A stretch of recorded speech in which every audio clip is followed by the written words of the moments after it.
future. We came to feel the music.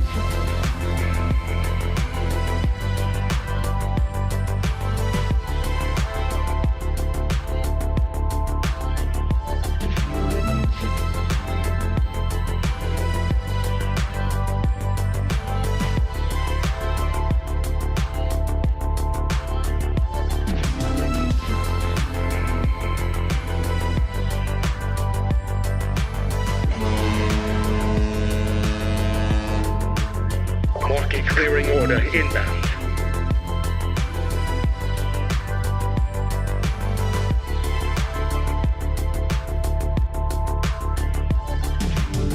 Team deathmatch.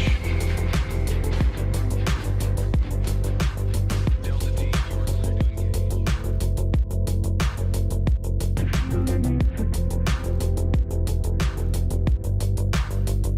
you are clear to engage.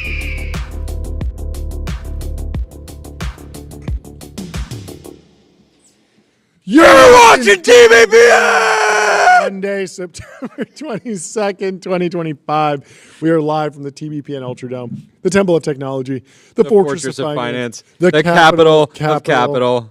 Sam Altman and Matthew McConaughey defined the weekend in my world on my timeline.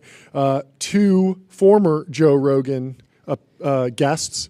Interestingly, only Sam Altman has done Theo Vaughn, and only Sam Altman has done Tucker Carlson. Matthew McConaughey has gotten snubbed by those two, but hopefully we'll get McConaughey on Theo eventually. But until then, Sam is the lone of the pair to do Matthew those shows. McConaughey on Theo Vaughn. Theo. It feels like a match made in heaven. Sam obviously did well on the show, and but they both were talking about AI and caused a stir, predictions, debate, and I thought it would be interesting to weave through it. So Sam Altman kicked off with a post here. He says, "Time is money. Save both. Easy to use corporate cards, bill payment, accounting, a whole lot more all in the place." He said, "Go to ramp.com." No, he didn't. That's fake news. But we love ramp.com, and so head over to ramp.com. No, what Sam actually said was, over the next few weeks, we are launching some new compute-intensive offerings. There we go. Because of the associated costs, some features will GPU initially on only be available to pro subscribers. That's me. And some new products will have additional fees. Ooh, interesting. Extra monetization. Our intention remains to drive the cost of intelligence down as aggressively as we can and make our services widely available. And we are confident we will get there over time. But we also want to learn what's possible when we throw a lot of compute at today's model costs at interesting new ideas. So there were lots of debate over what he's going to launch. Meanwhile, Matthew McConaughey was over on Joe Rogan saying that he wants a private LLM fed only with his books, notes, journals, and aspirations, so he can ask it questions and get answers based solely on that information without any outside influence. Can we play the Matthew McConaughey clip? Because he had a very interesting phrase. I thought it was very funny. He doesn't say fine tune on this. He wants to log it in. We'll hear it from him. Let's go to Matthew I am McConaughey. interested, though, in a private LLM where I can upload, hey, here's 3 books I've written. Here's my other favorite books. Here's my favorite articles I've been cutting and pasting over the 10 years, and log all that in. And here's all my journals, whatever, the people out, and log all that in. So I can ask questions based on that. Right. And basically learn more about myself. Right. I stand on the political spectrum. Right. I'd like to... No, that's what I would like to do, which is sort of a glorified Word document, but it still would hold a lot more information. This is a great... than just, can you do find not this write term? this I off. would be asking it. This is an important consumer. This is the next big market of consumers. With the information I'd like to load it with. Right. Yeah. Maybe even, like I'm saying, in the words of belief in the man I'm working to be, and the man I doesn't want loaded feel with like the that, current loaded state with of my LLMs aspirational. are meeting his needs, and that's really, then really ask it, and important. it's If giving you're me OpenAI, answers you want to like, become the this biggest is- company in the world. You want everyone to before- use your products. Yeah. It's slowly learning about me through conversations, then going, oh, I think this is what you like based on our conversations. No, I want the answers based on what I've uploaded it with only, not from the outside world. And he probably uses Instagram and and Instagram is personalized, does give him a unique view on things he likes, and has become very good at servicing exactly what he wants. Well, if he wants to log in, he should log into Restream. One live stream, 30 plus destinations, multi-stream to reach your audience wherever they are.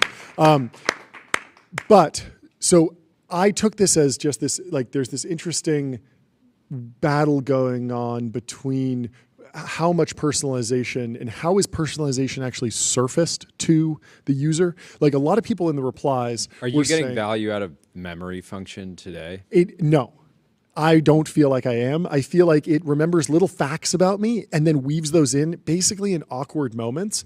But it's still ChatGPT. Like, it's still the voice Memory of ChatGPT. feels like it's been broadly overhyped, right? This is far, what yes. people were saying was ultimately going to be the moat Yes. for LLMs. It's like, why would you switch LLM? Yes. The new LLM doesn't know anything about you. Yes. But to date, I haven't. I'm same with you. I haven't experienced feeling like I am so locked into this LLM because it knows everything about me. It Yes. just knows me better than the next product. Yes, it remembers facts. So if you've asked it to fix your car and you told it what model car you have, and then you just mentioned, like, my car won't start, it'll remember what car that is, but it doesn't develop a unique personality. It's always the same, and that lends itself to a specific flavor of using M dashes, using bullet points. It's not this, it's that type of syntax. And some people love that. Like, we saw that Reddit loved 4.0 very clearly. And a lot of us were surprised. We were like, really? Is this real? Is this fake? Like, what's going on? People are really upset that 4.0 is going away.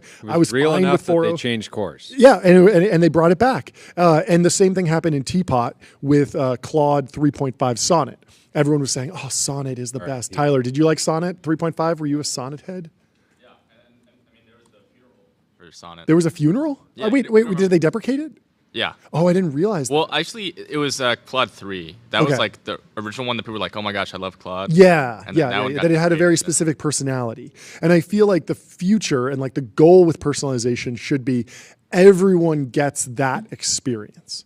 Everyone gets their own. Over time, the model shapes and morphs into something that has a personality that you really vibe with. Very much like if you go around in the world, like, how many people do you meet before you find someone who, like, you want to start a show with or a podcast with, right? Like, it takes a lot to be like, this person really gels with my personality, and their personality is changing a little bit as I interact with them, and vice versa. Like, that type of interaction, it happens over a very long time of meeting a lot of people and deciding who's the best fit, who do you vibe with, right?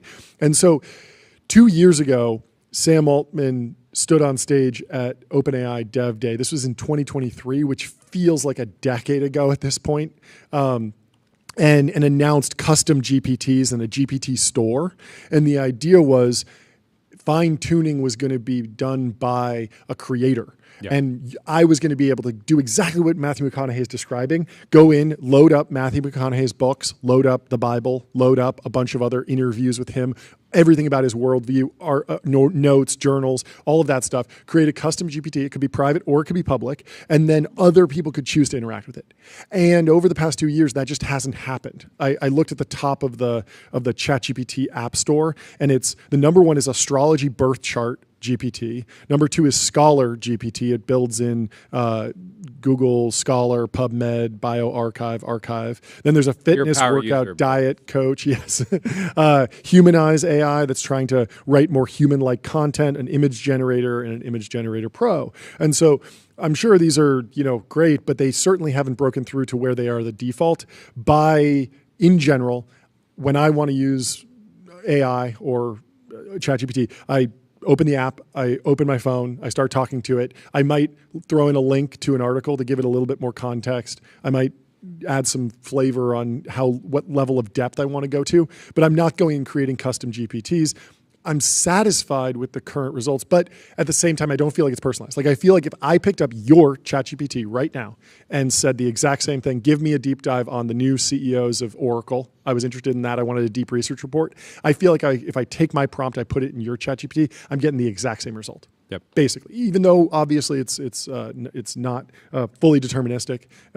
It might be slightly different words, but I feel like the flavor, the personality will be the same because we are, me and you, even though we speak to ChatGPT differently, we are interacting with like the same personality. And personalization just means remembering a few facts. So it might address you as Jordy and me as John, but it's not fundamentally going to be a different style. And I was wondering about like, how does that actually at what level do I want? I'm do I still at want a point where I'm testing. Yeah, you're testing everything. different models, and I can get the same value out of a bunch of different deep research. Yep. Products. Yeah. And that says a lot because I think ultimately the value of deep research products have already stabilized to the point where yes, if you were to compare two line by line, it'd be one of them would be objectively the best. Yeah. But you're getting the core value out of it, which is just a great summary of events or whatever you're researching. Yeah, so a lot of it comes down to like speed and user interface. I tend to like the current ChatGPT voice mode more than Gemini, but Gemini's deep research product is fantastic and it's faster. And so I'm going to close my phone for 20 minutes, but I like being able to just pull up the voice mode. And I feel like the Gemini app currently kind of jumps the gun on ending the voice note. Whereas with ChatGPT, I feel like I can ramble a little bit more, add more context, and then end it and then edit it if I need to. So like I've just kind of baked into that flow. But I agree with you. Like they both feel like the same personality. They might have memorized a few facts, but they're not really creating a different personality where, oh yeah, my ChatGPT is like a particular character that's very different from yours. And I think the future and what would be sort of like, you know, inference heavy or GPU compute intensive might be every time like really doing thoughtful roll-ups and developing that personality over time for every user so that you don't just have Reddit loves 4.0 and Teapot loves Claude 3.5 Sonnet. You have every single person loves their individual ChatGPT instance and would be distraught if it changed because they're very satisfied with it. And as a function, you can't leave. You don't want to leave because everyone has that feeling of like, well, I've invested all this time. It doesn't just know things about me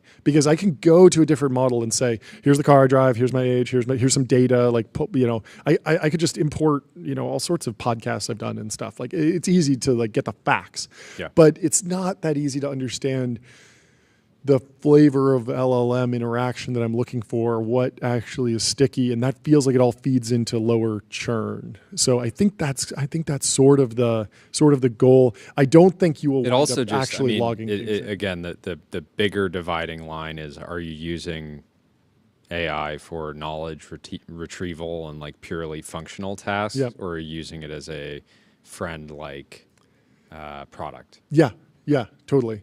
And I still believe that if you're in the first camp and it's function and knowledge retrieval, that the personality just doesn't matter that much, right? I still think that there's a little bit of personality that I think it's somewhat important in the sense of like knowing where I like to dive deeper in the deep research, where I like to stay at a high level, like.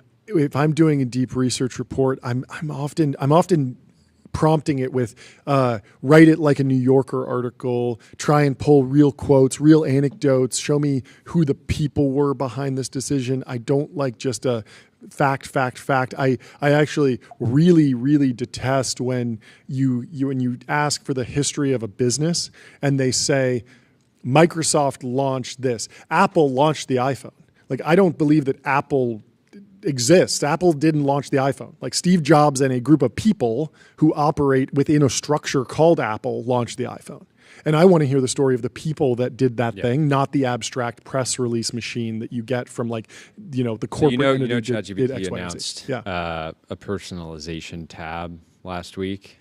Tab? No, I didn't know about like this is buried in the settings page. Okay, now. yes, There's something I've seen that dedicated tab to- before. You can enable what do you actually customization so that you can customize the model Yeah. effectively in the chat. Yep. And then you can set different personalities. So there's default, which is cheerful and adaptive, cynic, critical and sarcastic, Interesting. robot, Robot. blunt, clanker, listener, and which is thoughtful and supportive, and nerd, exploratory and enthusiastic. And then you can do custom instructions to make it sound Gen Z, I guess. I have some custom Straight instructions. shooting. Years ago, someone posted like, here are the best things to clean up your ChatGPT, but they were all like these prompt injection things, like mistakes erode my trust. So be accurate and thorough. Provide detailed explanations. I'm comfortable with lots of detail. Value good arguments over authorities. The source is irrelevant.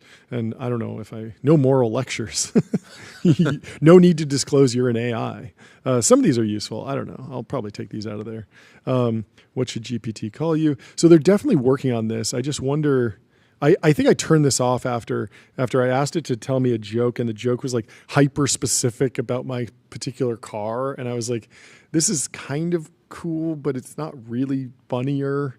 I don't know. Let's see. I'm gonna turn personalization back on, but clear out those custom instructions and see how my my ChatGPT experience is. But there are obviously much more. There are many more just like down the fairway features that people are expecting. So Sora 2 with audio and 4K. People kind of expect that Sora, I've comped Sora to VO3. VO3 is dramatically better. Sora 2 is still Sora 1 is still very hallucinatory, but it's like a year old at this point. Yeah. So they probably should be catching up to the frontier there. Of course, that's extremely... And you would expect Google to be in the lead here purely because of the YouTube. I would think so too. Hopefully the OpenAI team has figured out a way to get up to the benchmarks. I've seen other companies that aren't Google produce VO3 level results. So I would expect that Sora 2 is close to VO3 quality somehow. I don't know how they got the data. Yeah. Might have bought it from somewhere, might have done a whole bunch of different things. There's a lot of ways that they could have gotten a ton of video tagged data. But that is something that I wouldn't be surprised if it's some new products that have additional fees. I wouldn't be surprised if the Sora 2 generations are so expensive that they actually just tell you like, hey, it's $2 every time. Because they should have learned from the Google situation, which was I paid $250 on a $500 a month plan. I signed up for a $500 a month plan. I haven't churned. And you're still capping me with these crazy rate limits, and you're just not taking my money. And you're a huge company. Like, there's got to be a way. And there was a way. It was like, go to the API and do all this. But I was like, I want it in the app. I want to be just consumer, prosumer level, and at least have the option to just continue prompting and light the GPUs on fire. Just find the fair market price. Find the market clearing price for what the value of those GPUs are right now. Maybe it's $50. A prompt, and then I can decide. I can decide. Yeah, I'm using this for work. This is going out on my professional on your rant card. On my TV show, and like it's worth $50. Maybe the market clearing price is much lower, but it should be above the value of running those GPUs, in my opinion. Image 2, they currently have GPT Image 1, and they're expecting like an answer to Nano Banana. Edits, better text rendering. The text rendering is already fantastic in images in ChatGPT, but I wouldn't be surprised if that comes out. Nano Banana for video in Sora 2, so the ability to upload a video, change it, or kick off a frame and change that. ChatGPT Agent 2. This is interesting. Agent is something that I feel like should get baked into the model router at some point. Like you should just be able to.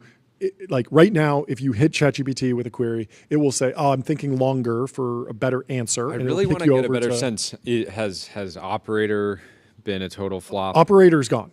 Operator doesn't exist anymore. It's now Agent. But Agent mode uses Operator. I use Agent. Yes, I've used it a few times. But it's for deep research. You could think about it like deep research, but instead of just pulling a bunch of text together, actually go try to navigate a bunch of websites. So I was looking for a new breakfast spot for us. This is real. I wanted high protein options. I said, here's where I work. Here's where I go to the gym. I'd like a survey of high protein options. So go look on a map, figure out what's in the area, go and pull the actual menus and build me the perfect diet plan to get me fully bulked this season, because it's bulking season. And ChatGPT, oh, we know it's bulking season. You don't have to tell us. We're super intelligent. Wasn't born under a data, living under a data center. Of course you're bulking. It's September. But so I've used it, but not a lot. And it's never been something that's been able to be triggered just from the default prompt, because it is expensive. Not taking actions. It's still just collecting information. I mean, what's an action? It takes the action of opening a web page and scraping out the data. It takes the action of like defeating CAPTCHAs very clearly. It's clearly at war with the CAPTCHA. But yes, I think you're right. Taking actions, ChatGPT Agent 2, what we would expect. I don't know if it's coming in the next week. The demo they gave, yeah, they were booking flights. Wait, when? Weren't they booking in the demo? Flights? In the demo on GPT-5 day, or was one before that? I don't know if they've ever showed a demo of them actually booking a flight, but it's clearly coming. I think it'll be with their specific partners that have opted in. And so if you look at the OpenAI partnerships list, there are a few companies that have said, yes, we'd love to partner with you. And so I wouldn't be surprised if something like DoorDash is fully integrated in a way that you will be able to order through ChatGPT. And I think that'll be very interesting. Yep. So July 17th. Yes. They said introducing ChatGPT agent, bridging research and action. And they specifically said, in your personal life, you can use it to effortlessly plan and book travel itineraries, design and book entire dinner parties, or find specialists and schedule appointments. So all I'm saying is like, we haven't, like, that's not really happening yet. No. And so we might see something there. It's unclear how much of this is like Dev Day, because if Sam is really saying over the next few weeks and he's really just teasing Dev Day could be much more oriented around companies that are planning to build on top. But again, if you want to integrate with ChatGPT Agent, maybe there's an agent update, and then that flows into how your company can integrate with ChatGPT Agent.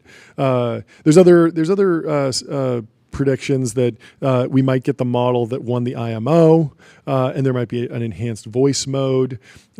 Clearly, is Diego predicting enhanced voice mode 24/7? I don't know what that means. You just leave it on all the time? Just leave it on. People are already kind of doing that. I have noticed that some of the voice modes, if you leave them running for a long time, they get kind of crazy. Yeah.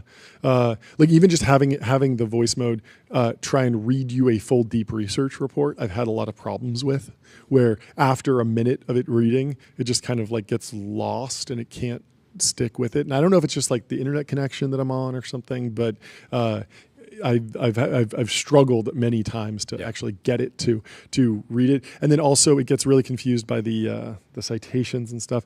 It's been ups and downs. But Greg Brockman posts that OpenAI has released a large-scale study on how people are using ChatGPT. Consumer adoption has broadened beyond early user groups, and lots of economic value is being created. This is the one that leaked. Yes, like more than a week ago. It's cool because he's using the leaked image, which I don't know if it's leaked. I think it's like from a court case or something.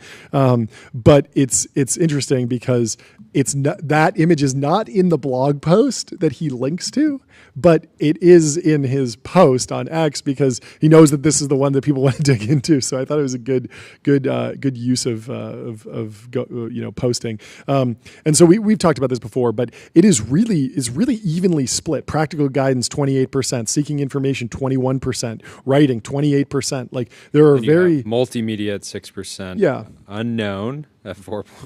That's ominous. What are you doing? That's self-expression at 4.3%. That's Tyler. You know that's Tyler getting weird in ChatGPT. Technical games and role play. Games and role play. Stay away from that. Data analysis, mathematical calculation, computer programming. Computer programming is 4.2%. Of course, we are partnered with Cognition, the makers of Devin. Devin, the AI software engineer. Crush your backlog with personal AI engineering team. With your personal AI engineering team. Anyway, it'll be fun to see what they actually launch. There's so many different directions they can go. They have a lot of territory carved out, a lot of different irons in the fire. I wish we could see their just overall usage chart now that school's back in session? Because you remember it just like fell off a cliff. I don't know. I don't know how much to read into that, the falling off the cliff. I don't know, And dude. I wonder mean, if you, they're saying 28% of ChatGPT activity is just writing. So obviously that's a lot of professionals. Yeah. It's a lot of students. Maybe now that summer's over is better than school's back in session. I don't think that you can get to the ChatGPT numbers, the DAUs, purely on the back of college students. Like I think a lot of people are using this at work, and a lot of people aren't working during the summer, and so writing less people emails. didn't get the memo about locking in August, and they had to wait until September. It's embarrassing. I feel bad. Anyway, one of our newest sponsors, Privy. Wallet infrastructure for every bank. Privy makes it easy to build on crypto rails securely. Spin up white label wallets, sign transactions, and integrate with on-chain infrastructure all through one simple API. We are huge fans of the what do you call it? Thank Hit you. it, hit it, Nick, hit it. The bike horn. It's a bike horn. Brandon, let's get the get the bell and cowbell. the horn. I need them There together. we I need go. them together. Yeah, Yes. both of them. It's great. So Rune is talking. There's a ton more going on in Rune, OpenAI this guy's world. got his fingers in a lot of pies. He does have his fingers in a lot of pies, a ton of pies, this guy, Rune.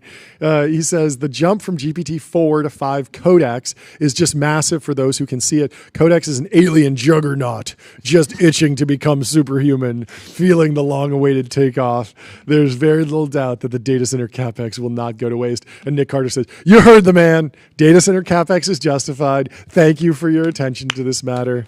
Thank Huge you. relief. Huge relief. Huge relief. I was worried. We were worried. We were calling the top. We did it prematurely. We're still at the early stages. We're so early. All the top. We so just early. said there were top signals.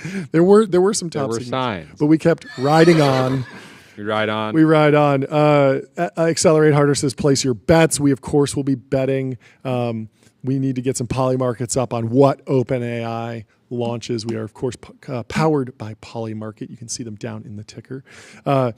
There's some other. A lot of people are kind of coalescing around GPT Image 2, Sora 2 with audio video, improved memory as a separate paid add-on. I wonder if that would be the separate paid add-on. I would switch and say Sora 2 will be a separate paid add-on because that's really expensive. The improved memory, I feel like they can't. They can't. That doesn't feel like You can't charge for that pro because feature. it's so unclear what you get. Like the beauty of VO3 is you go and get 3 of them and you're like, I need more of this. But personalization is something that you're going to feel over a long time. It's going to be very, very slow. Like it's not going to be like a wow moment on day one, right? So I don't know why you'd be like, Personalization is I what pay they- for it. What they need. They is need that to retain reduce people churn. at Yeah. $200 a month. 100%. Over a And so I feel like the personalization, knowing what shoes you want to buy, that pays for itself. The hard thing is if someone's going there and being like, I'm going to generate a 2-hour movie and it's going to cost $10,000 in GPU credits, they need to charge you for that. And then there is a question about how much of this will hit plus users over what time period. Zephyr says multi-agent RL systems for consumers. I think we're starting to see that with some of the ordering APIs, some of the Codex and agent stuff. I'm very interested. I was playing around with Codex earlier today a little bit. I'm interested to see how it gets to the phone. The vibes have been. I mean, I was just watching an interview with Dylan Patel and a podcaster, and this particular individual was extremely bullish on Codex and had moved a ton of work from Claude Code over to Codex, and so You should I'm watch. We starting to never see watched it. Did you see the Claude ad? We should pull up that. Pull it video. up. I put it in the timeline. Let's put that watch up. it. It was Andrew Curran, the last prediction here. Compute intensive almost certainly means Sora 2, which would mean Sora 2 will be Pro exclusive at launch. Google similarly offers full VO3 for Ultra subscribers only. These models are insanely expensive to run. Prediction, native sound, 15-second clips. Yeah, that would be an interesting way for them to differentiate, would be go a little bit longer on the clip. VO3 is at 8 seconds. If they do, it's 15 seconds. It's almost twice as long. Could be a Does little bit of a wow VO3 do moment. sound? VO3 does do sound, and it does it pretty well. And they had a little bit of a pop moment, and I could imagine the OpenAI team really, really popping on Sora 2. Some cool new features, especially if they figure out what is the killer use case. What's the really iconic thing? What's the prompt that anyone can do and get a great video out of? With VO3, a lot of creators came with cool ideas and then wound up getting great results. But with DALL-E or with images in ChatGPT, it was like the Studio Ghibli moment. And so if OpenAI can work backwards from like what is something that every single person could do, like upload your profile picture and turn it into a video of something like that, something where everyone has to go and do it for themselves to see what it looks like, that could be a really big viral moment for them. Anyway, we are going to be monitoring that. And in the meantime, let's watch this new video from Anthropic. There's never been a worse time. Problem. There's never been a worse time. Problem. There's never been a worse time. Problem. There's never been a worse time. Problem. There's never been a worse time. Problem. There's never been a worse time. Fast-paced cuts. I like the color editing, color grading. There's never been a better time. Let's A go. better time to have a problem. Never been a better time to have a problem. To be overwhelmed. It's kind of true. The robots are useful. The clankers are helping you solve your problems. Or out of your depth. Out of breath. Anthropic really has developed like their own brand world now. When they started doing those billboards in London or something, we were very confused. But this is getting to a point where They went from having some of the worst ads to now this is a great ad. yeah. And this really stands in contrast to the OpenAI Super Bowl ad, which was it was like this black sun thing. It was like this pointillism, black circles. This is very rich colors, warm tones, feels very human, actually. It does not Yeah, this feel feels cold. kind This of- does not feel clanker coated. Apple evolved. Yeah, totally. Yeah, a little retro. I feel like that shot of the piano Yeah. that was exploding. But was it's being backwards. dropped and it's going backwards. Yeah, they're solving the piano. They're recreating Yeah. the piano. I They're like it. crushing it. So hats off to everyone at Anthropic for Yeah, but does doing some great this stuff. this tells me not giving up on consumer? Right? Is There that? was- I mean, that could work for a B2B ad. You know, that could just be like the vibes are good at this company. Let's continue working together in the enterprise to drive shareholder value. You know, you can watch Not that a and be bad like, idea. okay, yeah, the Claude Code bill came through this month, and I'm happy with it. Let's keep it up. What do you think? But Tyler? it's very positioned as like, don't just think of us as a Those were code consumer guy. use cases. Yeah. Yeah. What do you think, Tyler? Yes. So over the weekend, my roommates I live at UCLA Yeah. with a bunch of students there. They were telling me at a We get it. You don't need to like make a big deal out of it. We get it. Yeah. You live at UCLA. It's not that big of a deal. Yeah. so so at the football game, they said We there was get an it. ad You for went to a Anthropic. football game. No, I didn't know. I was get not it. there. You're a We college get it. You're a college I student. was not at the football game, but there was Hey, an ad round for of Anthropic. applause for Tyler. Wow. Okay. Yeah. Living the college dream. Unlike these washed up podcasters over here, just rubbing it in. So young. He's got his whole So life much, ahead such of a him. bright future ahead of you. Okay, but so there was an ad for Anthropic at the football game. Okay. Wait, what do you mean? Like, Like on the jerseys. No, it was like on. I think it was on like Halftime? the big screen. What are Okay. they called? I don't know. Big screen, yeah. Yeah. And they were like, oh, what is this like company? Like none of them had ever heard of it. They were like, oh, it's like slept on, like Claude. Like they don't want you to know about this. Okay. So I think there's some like consumer thing going on, Yeah. at least among students. The war for the consumer yeah, I've maybe also seen isn't over. Last semester, Anthropic was pushing pretty hard. They have like a student, some kind of like plan that's like super cheap. They were giving out like free subscriptions. Yeah. So I think they might be like aiming towards like that demographic a little bit. I wonder if they'll find a point of differentiation somehow. I mean, Google, like Gemini has such a great point of differentiation in consumer in the sense that like you're already on Gmail, you can plug in there. Like the plugins have been slow, but like you can bootstrap a ton of personalization and just a ton of extra functionality from properly integrating Gemini to the rest of your Google apps. Are you watching the chat? Chad says, People are into it. Mr. Morales says, let me guess, Tyler had a beer. Hopefully not. He's not 21. So. Anyway, Hopefully but Claude doesn't seem like they have the ability to bootstrap personalization. I mean, the real killer. I feel like the killer use case or in consumer would be if there's a flow where you download the app and when you go to prompt it, it's more willing to write code and it's more willing to write better code I feel like that could be something that would actually break through. I keep thinking about when I hit deep research, like we talked to Doug O'Loughlin about this, and he said that he's getting sometimes better results out of Claude Code than deep research just for actual research tasks. And so I tried this and I said, go build me I went to Claude Code and I said, go build me a deep research report about a topic, but then instantiate it in a HTML web page. And so it gets the ability to use it to use all the different HTML5 building blocks. So it can create a table if it wants. It can create a pie chart. It can pull in JavaScript. It can create bar charts. It can do everything that you can do on HTML. It was very cool. And I felt like I saw a glimpse of the future where if I go to Claude and I ask it a question, hey, teach me, Econ 101, it could build software that's actually interactive to teach me that topic on the fly. And that might be something that leverages what Anthropic seems to be very good at, which is coding. Give me a deep research report, but as I scroll, give me the maximum amount of dopamine. There we go. Give me flashing lights and sound effects. I don't know. What do you think? I think there's something else where like Claude is basically the only like company, or it's Anthropic, but like Claude is like very personified. Like people think of like Claude as like a person almost. Like at least on like Twitter and like SF people. Yeah. It's like Claude is like a person. Yeah. Where ChatGPT is like a tool. Which is fascinating because it's such a throwback, because in the previous era of voice interfaces or like AI, we had Siri, Alexa. There were a few others. There's Ask Jeeves. That's like an OG. Ask Jeeves. Even Samsung, I think, has Bixby, which was Bard. Supposed to be Bard, which was very much supposed to be like a person. And then a lot of the companies pulled back from that. And OpenAI just said, it's just ChatGPT. We're not giving it a name. And then Gemini came out, and Gemini doesn't feel like you're not supposed to say, hey, Gemini, really. Like, it's just kind of, it's just a model, right?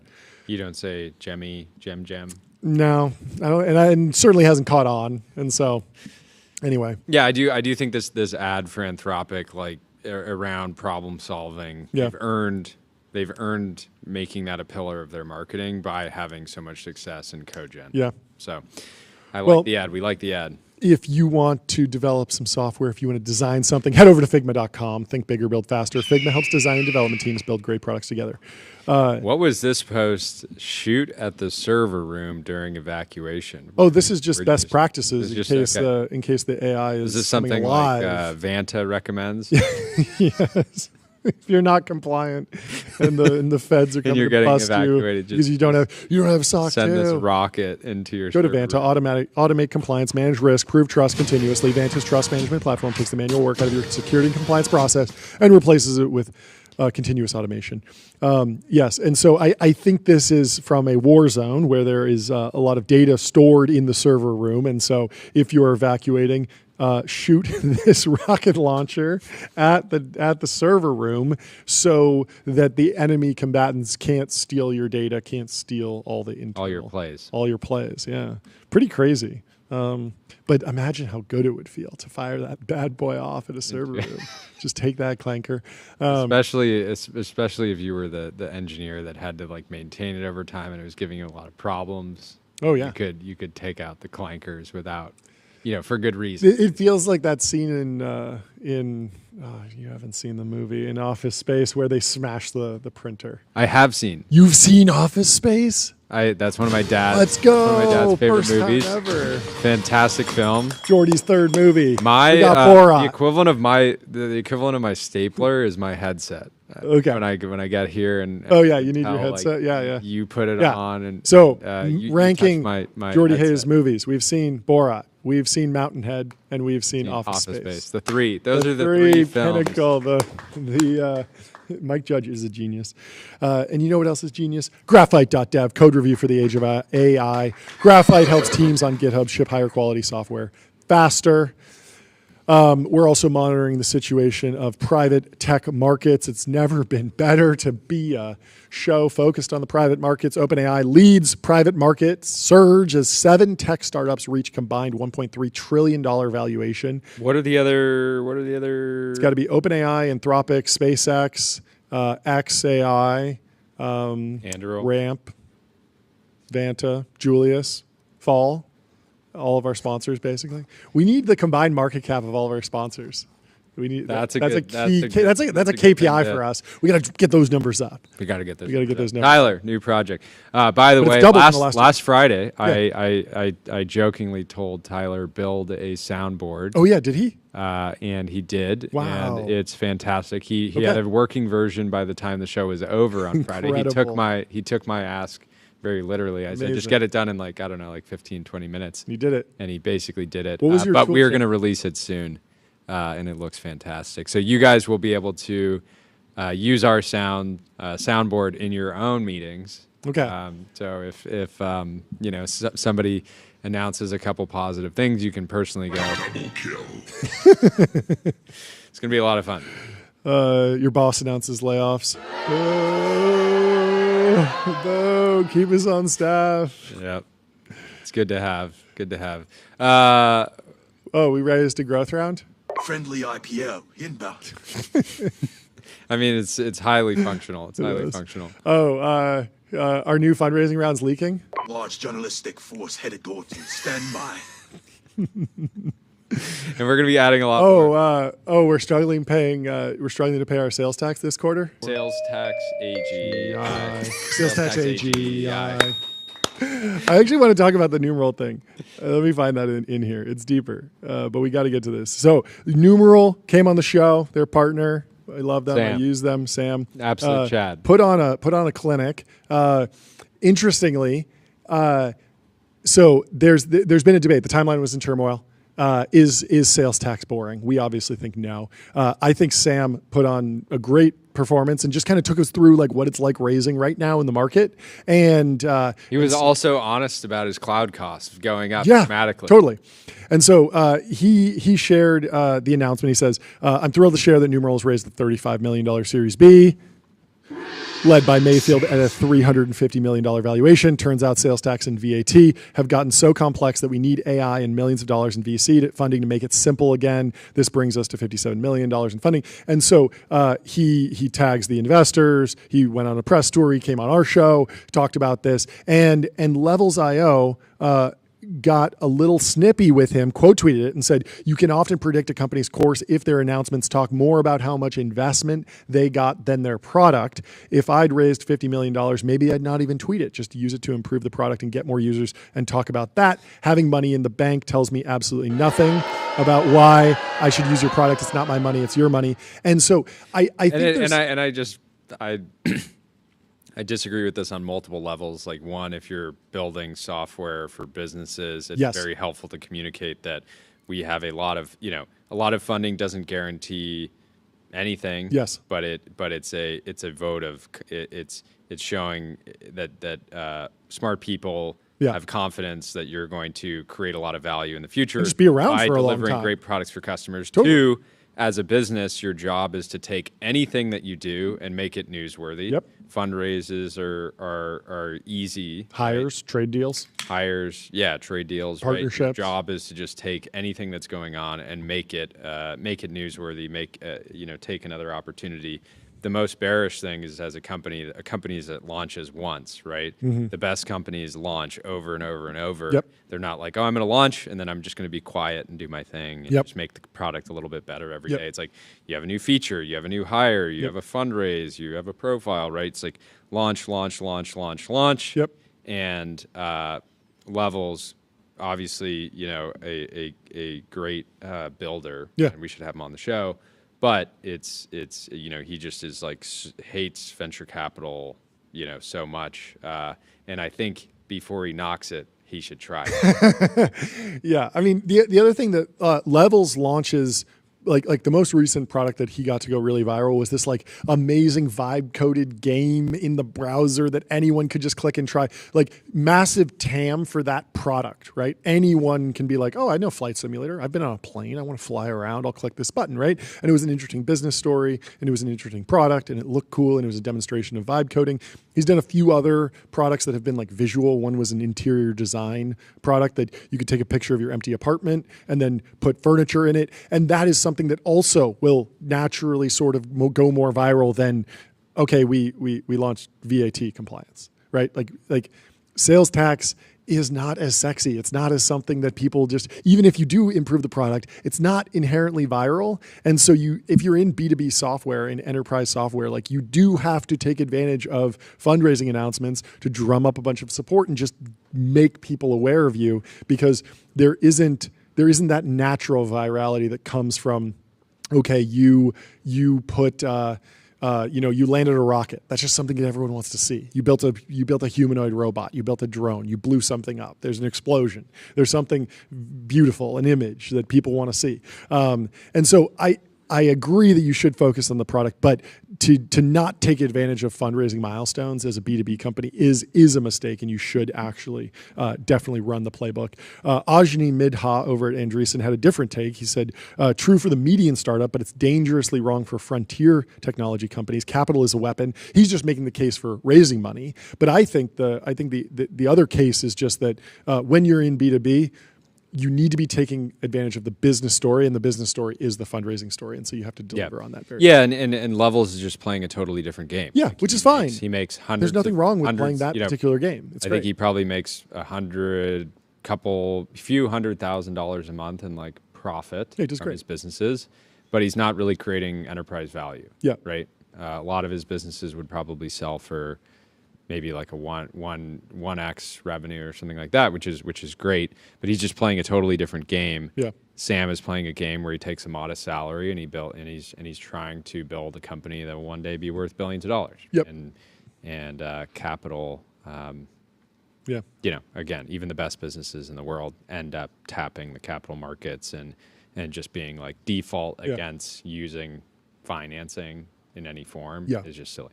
Great tool for the job. Well, Apple's foundation model running on an iPhone 17 Pro has demoed. I don't know how this got out, but it seems like maybe this is already shipping. I don't know if this is a developer preview or something, but it looks very fast. Adrian Grondin says, Apple was not joking. The A19 Pro chip is really good for running LLMs. Let's look at this video. I think we have it pulled up. So he types in a prompt and it just spits this out. And apparently this is on device. This is on device inference. And so a lot of people are saying like Apple's going to win.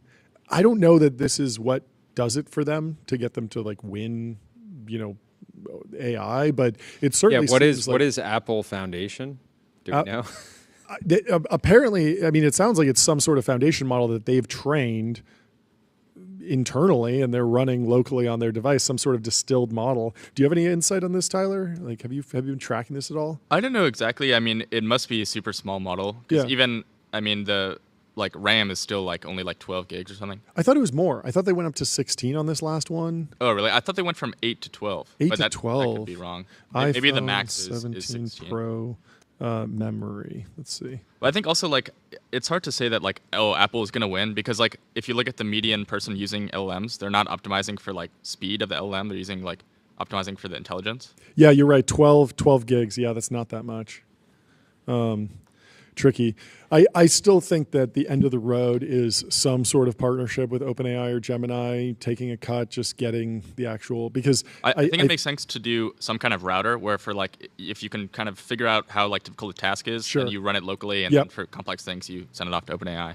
That makes sense. Yeah. I mean, right now, there's supposed to be a router in Apple Intelligence, but when I hit it, it's rough. It's not tuned up properly. Like it seems to go all over the place. And then also they have this weird modal that even if you go to Apple Intelligence and you say, I'd like you to go to ChatGPT and ask this deeper question, you have to click a button and say, yes, actually send that to ChatGPT. It's like a privacy thing, but it's clearly just like an extra barrier to adoption. And so I wind up just opening the ChatGPT app, which is fine, I guess, but I'd like a deeper integration there. I don't know. We'll keep monitoring it. Julius, what analysis do you want to run? Chat with your data and get expert level insights in seconds. You can ask Julius to analyze your data, and then loved by over 2 million people and trusted by individuals at Princeton, BCG, and Zephyr. the 3D world models. Packy has a post here. He says, after watching a bunch of the 3D world demos this week, the thing that struck me walking around this morning is how shockingly high resolution the world is. You can zoom in your attention on any little thing and find an astonishing amount of detail. This, of course, is a fully generated model. This is from World Labs. This is Feifei Li's project. Except for this turbo puffer fish. I mean, this thing is pixelated. Zoom in on this. Yeah, can we go to Jordy's wide? Way less detail. What's going on here? Yeah, this is not rendering. Not rendering fully, but we're working on it. Thanks so much. We're trying to get a real puffer fish. Love turbo puffer. This world model, the fully generated one. The other one that was cool was at the MetaConnect event, they launched the ability to create a. Is it a Gaussian splat? Is that what it is? Yeah. Is it? I think it's Gaussian, right? Gaussian. Gauss. Yeah. It's named after Gauss. Yeah. Gaussian splat. I want to have Tyler create one of the Ultradome. Yeah, you can do it with the Quest. You can do it with the Quest 3. Yeah. So it's very cool. Yeah. You feel like you very much feel like you are, when you're wearing the headset, you feel like you're in the actual kitchen room or whatever. that you're in. Yeah. No, it was. You were getting very emotional. Cool. Yeah, I was, because I looked over and there were 2 sets of like pancakes for kids, and I have twins, and so I was like, wow, like this actually makes me miss my kids, which was like remarkable. At the same time, like there was no game mechanic, and I don't know that there's that many places that I'd actually want to go and see. Like I liked in Apple Vision Pro that there were multiple really scenic, like you could go and watch a movie on the top of a mountain, or you could be in the desert and be using your computer. But I very much wouldn't just want to hang out on the top of a mountain. I would want to be watching a movie on top of a mountain. It was like a cool environment. So the environments need to be really cool. I feel like there'll be some sort of power law of like the best environments, and there'll be a few. But I like the idea of people being able to scan and share their rooms and walk around. But I would be surprised, even if we put up on the Meta Quest, I don't know if you can actually share your scans yet. That's clearly coming. But even if we scan the Ultradome and shared it with people, the audience members that have a Quest 3 or Quest 3S, they'd probably go poke around in it for like 2 minutes and then be like, okay, I'm done. Yeah, that was cool. That was cool. Okay, I'm been there, back. done that. I've been there, done that. Right. Yeah. Anyway. Speaking of Meta, Buco Capital says, got a laugh from Zuck talking about the AI infra bubble. He's basically like, quote, yeah, history shows we can't help it. We'll overbuild, use too much debt, then it will explode, which proves to be a great time to buy distressed assets. Wink. Maybe AI is different though. IDK. This is a great interpretation of Alex Heath's interview with Mark Zuckerberg. Again, Mark is in a good position in that he can, he could misspend a couple $100 billion and be. The business will churn on for sure and continue to generate tons of cash flow. We didn't even cover NVIDIA plans to invest $100 billion into OpenAI. Yep. This news broke today. And NVIDIA, Sophie, NetCap Girl, says NVIDIA up 1 billion % on the news that it'll invest in a company that will use the money to buy more GPUs. Let's go. NVIDIA is up almost 4% today. Broadcom is down. I mean, this feels like just we're one step down the path to the original Stargate plan. Like the original Stargate plan was very much Sam Altman creating a multi-year plan to spend something like $500 billion, and there were going to be a number of parties involved. Obviously, you need a lot of chips from NVIDIA, you need a lot of Oracle infrastructure, you need a data center, you need energy, and so all of those partnerships are coming together. Interestingly, today, it's not like NVIDIA wired some money or sent some chips or anything like that. This is a letter of intent, which is funny to see at this scale because it's like a famous YC thing, is that you say like, oh, we got a huge letter of intent for this thing. But at the same time, like, I think at this scale, like letters of intent are like pretty serious, and you should take it pretty seriously that everyone's planning. And as long as all the different pieces fall into place, like everything should work. Like as long as the investors say, I'm good for my $100 billion, and Oracle says they're good for this $100 billion, and NVIDIA says they're good to produce $100 billion of chips. Like you're gonna get the $500 billion together. Like the capital will form. I got a good graphic. This for is the game of pull this up. Yeah. While we're pulling that up, let me tell you about Fall, the generative media platform for developers. The world's best generative image, video, and audio models all in one place. Develop and fine-tune models with serverless GPUs and on-demand clusters. Look at this. Look at this beautiful graphic. Wall Street loves This is like the fifth time I've seen this graphic. We saw this exact same graphic yesterday with, or last week with Oracle. It's widely applicable in the current state of technology. Yeah, I give you money, you give it back to me. It is crazy. I mean, there were times when Mark Zuckerberg was a LP in a venture fund that would invest in a company that would buy Facebook ads, but it was like 6 degrees of separation and the economy was not nearly as circular. These deals are very much like I hand you money and you hand it directly back to me. But I mean, at the end of the day, like what really matters is like usage. I mean, we should be tracking like how much, like if ARR starts to slow, if DAUs start to slow, like then all bets are off. But if we continue to see acceleration in Anthropic's enterprise numbers and OpenAI's consumer numbers, like it's all justified. I think. I don't know. This account solely Omar says. So let me get this right. Oracle says OpenAI committed $3 billion for cloud compute. Oracle stock jumps 36%, best day since 1992. Oracle runs on NVIDIA GPUs, has to buy billions in chips from NVIDIA. NVIDIA just announced they're investing $100 billion in OpenAI. OpenAI uses that money to pay Oracle, who pays NVIDIA, who invests in OpenAI. It's a little circular. Good fun. Good fun. It's a little circular. We'll see. But Carlota Perez, the goat of financial bubbles, has weighed in. She is quoting a post from Colossus, Patrick O'Shaughnessy's publication.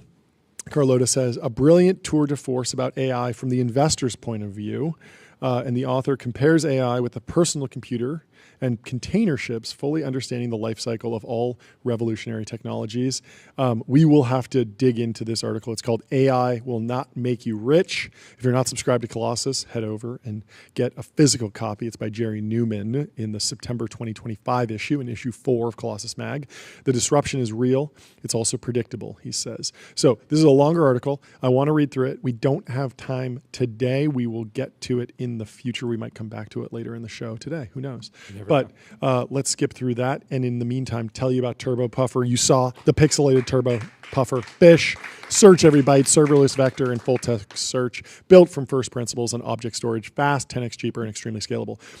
By Linear, Notion, yes, and a bunch of other great companies to build AI products. We also have a post from Elon Musk. He says, Grok can now read aloud in a beautiful voice. I'd love to pull this up if possible. Test it. It's so funny. The brand of Grok is so chaotic at this point that I don't know if I'm expecting a girl's voice or a German's voice. It could be anything. Or what is it called when people like talk into the mic, you know? Oh yeah, ASMR. ASMR. If it's just like an ASMR voice. Is hydrogen fuel a good idea? Let's play this. I want to hear what it sounds like. Let's see. Do we have it? Is hydrogen fuel a good idea? Hydrogen fuel is clean, zero tailpipe emissions, and useful for niche cases like heavy industry or long-haul transport.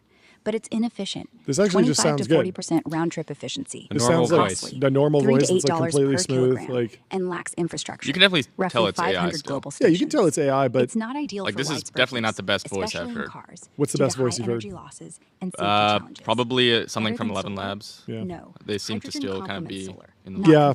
I was very uncertain on like how. I mean, we talked to Mati about this, but I was very uncertain on like how 11 Labs would maintain any sort of moat around the foundation model companies, but it feels like they're basically trying to be the Mid-Journey of voice, where it's just this opinionated artistic vision that leads to something that you can't quite just instantly optimize against. You know it when you see it. You try a bunch of things. What do you think? I think another thing is I believe they have a product where you can like clone a voice. Yeah. Which none of the other labs seem to do. I think because of like legal stuff. Yeah, but I mean, Siri was initially cloned. Like there is a woman whose voice is the voice of Siri. You would think you would just hire someone with a good voice and then just say, hey, we're going to license this and we're going to pay you a royalty and let's get a contract in place. And there's some voice actor out there who's like, I would love to be the voice of Claude or the voice of No, I mean that like Like, why don't you like think you this can is make clone? like on 11 Labs, I can make my voice. Okay, Yeah. okay, and you just want to listen to yourself that much that it has Okay, to be you? I don't do that for me, but I could make someone who is like a good speaker, Yeah, you know, yeah. read something, who has like a nice voice. Okay. But, like I don't think other labs do that because Yeah. I would would like just there's think a whole thing that- about her with Scarlett Johansson. Yeah, with but I Mark's would just think voice. that if the Grok team wants a particularly beautiful voice to read things aloud, that they would go and find a particularly great voice artist and then clone it. You don't think that's what they're doing? No, I don't think somebody that's how should you hire train David models. Senra. That'd be very good. That'd be very good. Well, without further ado, let's bring in our first guest, We got John Shahidi. Shahidi. Welcome Here to he the is. stream. How you doing? Good to meet you in person. Thanks so much for coming on the show. Good to see you. Yeah, see you too. Welcome. Thank you. We have a podcast mic for you. Why don't you kick us off with an introduction? Tell everyone who you are. Yeah. How you doing? Well, it's good to meet everybody. Yeah. And I'm John Shahidi. I created the Shots Podcast Network, which Yeah. is a podcast network that hosts a number of different podcasts. And then we also incubate and create different brands: Full Yeah. Send brand, Happy Dad brand, Ranger Cut Jerky. And I think our business model really now moving forward is just to, create brands and treat brands like we treat creators. So What's the methodology for deciding what categories are ripe for a new brand? I think you got to look at. I have a lot of thoughts on that, actually. I talked to a guy who said he literally walks through. He's more of a scientist, doesn't do any creator partnerships, but he will walk through the grocery store and just look at the aisle and be like, "Okay, this aisle's dominated by Unilever and P&G. I don't want to play in it." Yeah. But when he finds a spot, he found the popcorn aisle, which is there's a little section of the grocery store popcorn, and Orville Redenbacher is the only player. It's like a 200-year-old company. He's like, And I'm coming for your lunch. their lunch Yeah. because he knows that they're going to be a little bit sleepier and he's going to be able to play in that category. And he launched a product and got it to I think 10 million ARR, did pretty well. But anyway, how do you think about white space in brands? I think you could also go after the big boys. I mean, Yeah. we did that with Happy Dad. That's right. Like we went after some White Claw, High Noon, right? White Claw, High Noon, the big beer companies who still Sure. to this day haven't been able to figure it out. The Yeah. Buds and Coronas. Yeah, what? Give people a sense of the. It's funny because I think people see Happy Dad everywhere, but maybe don't have a sense of like the scale and kind of the velocity even. Yeah. I'll get into that. I want to just answer this one Please. real quick. So I think the big thing you have to do is look at a category that could use disruption. With Happy Dad, we looked at, back in 2021, people wanted better for you drinks, but most of the better for you drinks that were coming out, like the White Claws were really catering towards women. So it wasn't necessarily cool to drink a hard seltzer if you were at a party or whatnot. So we said, all right, so how do we go after this category, but bring a different demographic into the category? Yeah, that makes sense. And I think that's where you could also, going back to what we were just talking about, was, even getting into these other spaces, whether it's popcorn, pizza, how do you bring a new customer into that category, which is what we did with Happy Dad. We partnered with Nelk, Yep. and we said, all right, now how do we make this cool amongst men? The branding of it, the liquid in it is, 1 gram of sugar, 100 calories, a can. It's a seltzer. But then when you look at the Happy Dad can, which I'm surprised you guys don't have here, you have every single brand in that fridge. Well, we don't. We have my boys' company. we actually don't. We don't drink your water. No alcohol in the No. Yeah. champagne infrequently. Yeah. But Okay. if you guys, This is light alcohol. We could send some here. Okay. Okay. Yeah, We'll love it. send some to you. I'm sure the boys would take you up on it on, Yeah. on a Friday. on a Friday, Yeah. afternoon. Not a Monday 12 p.m. Right? No, a little bit early. No.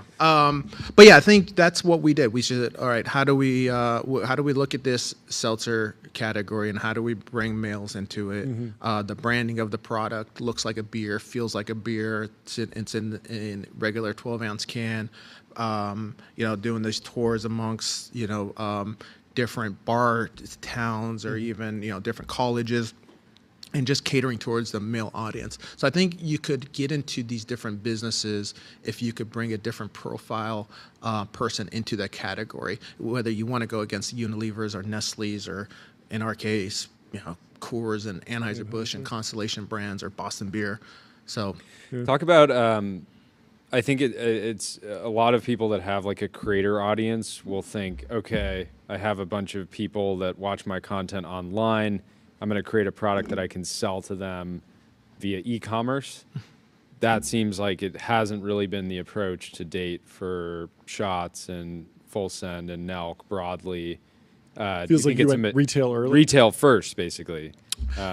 You know, kind of have to do it with alcohol, though, right? Well, alcohol, alcohol, but I mean in general, like a lot of people would say, okay, Nelk should launch a product that they can sell online to as many people as possible, and going retail first is just a lot harder. These all live? Yeah, these are. Yeah. Live. These are. Oh yeah.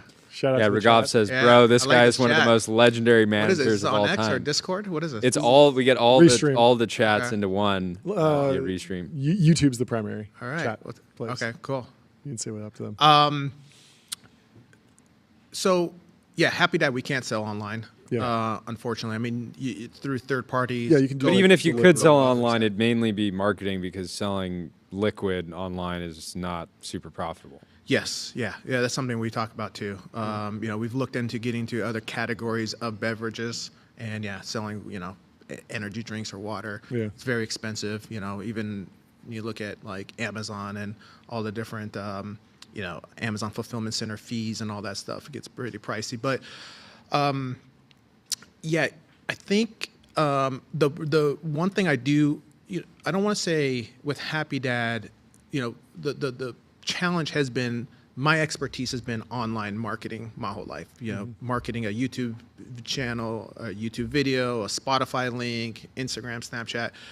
The challenge with Happy Dad has been we can't do that because you could buy it on GoPuff or Instacart, third parties, but there's no Shopify, there's no Amazon store.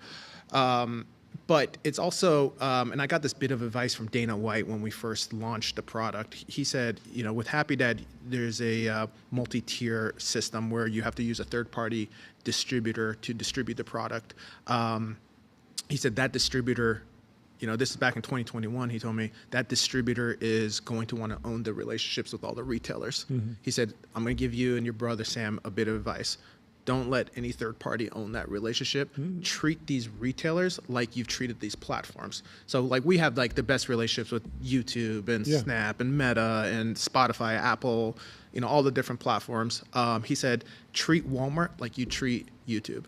Treat Kroger's like you treat Meta. Treat 7-Eleven. And so even if you're selling through the distributor, you're still building a relationship with the end retailer and spending time with them, and you don't care that at the end of the day when they're signing a purchase order. Well, then we tell the distributor, like, here, we actually did the work. The Circle K guys, we spent the weekend with them. Great guys. They're in. They want to bring all these different SKUs into your store. Here you go. They're like, well, we know people. No. It's a done deal. Like, you just deliver for us, please. How do you think about you're familiar with the term NIMSEL, right? Niche internet micro celebrity. This idea that you can be running a profitable business full time, like have 1,000 true fans, have a business, but not be so broad that you're like a Tom Cruise level celebrity. And there's been this like trend of like smaller and smaller nicheification. Like I know someone who I think they have 1 million followers on YouTube. I can't even remember his name because he's so like niche. And all he does is talk about Notion.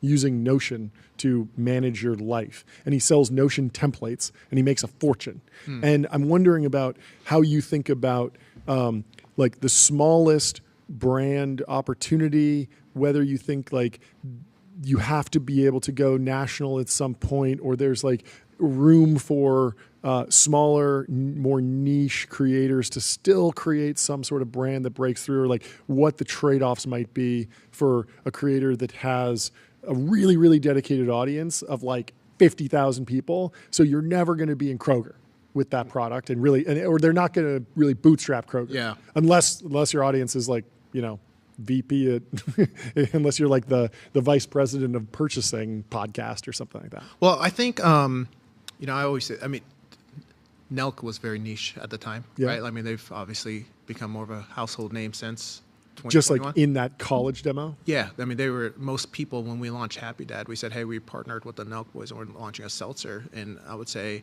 9 out of 10, maybe 10 out of 10 retailers say, who the hell's Nelk? Yeah. So that was, they were niche. I think my thing is I don't ever look at the size of the creator, whether it's someone as small as what you were referring to or Taylor Swift. If the product is great, it'll sell itself. I've always said this is a fan of any creator, influencer, celebrity will try anything once. Now the question is, will they buy it again? They will buy it. They will try it once. No matter what it is. You know, there's celebrities that have launched ice creams and they've come and gone. The biggest celebrity, I don't want to say their names, but you know, the biggest celebrities have launched ice creams. And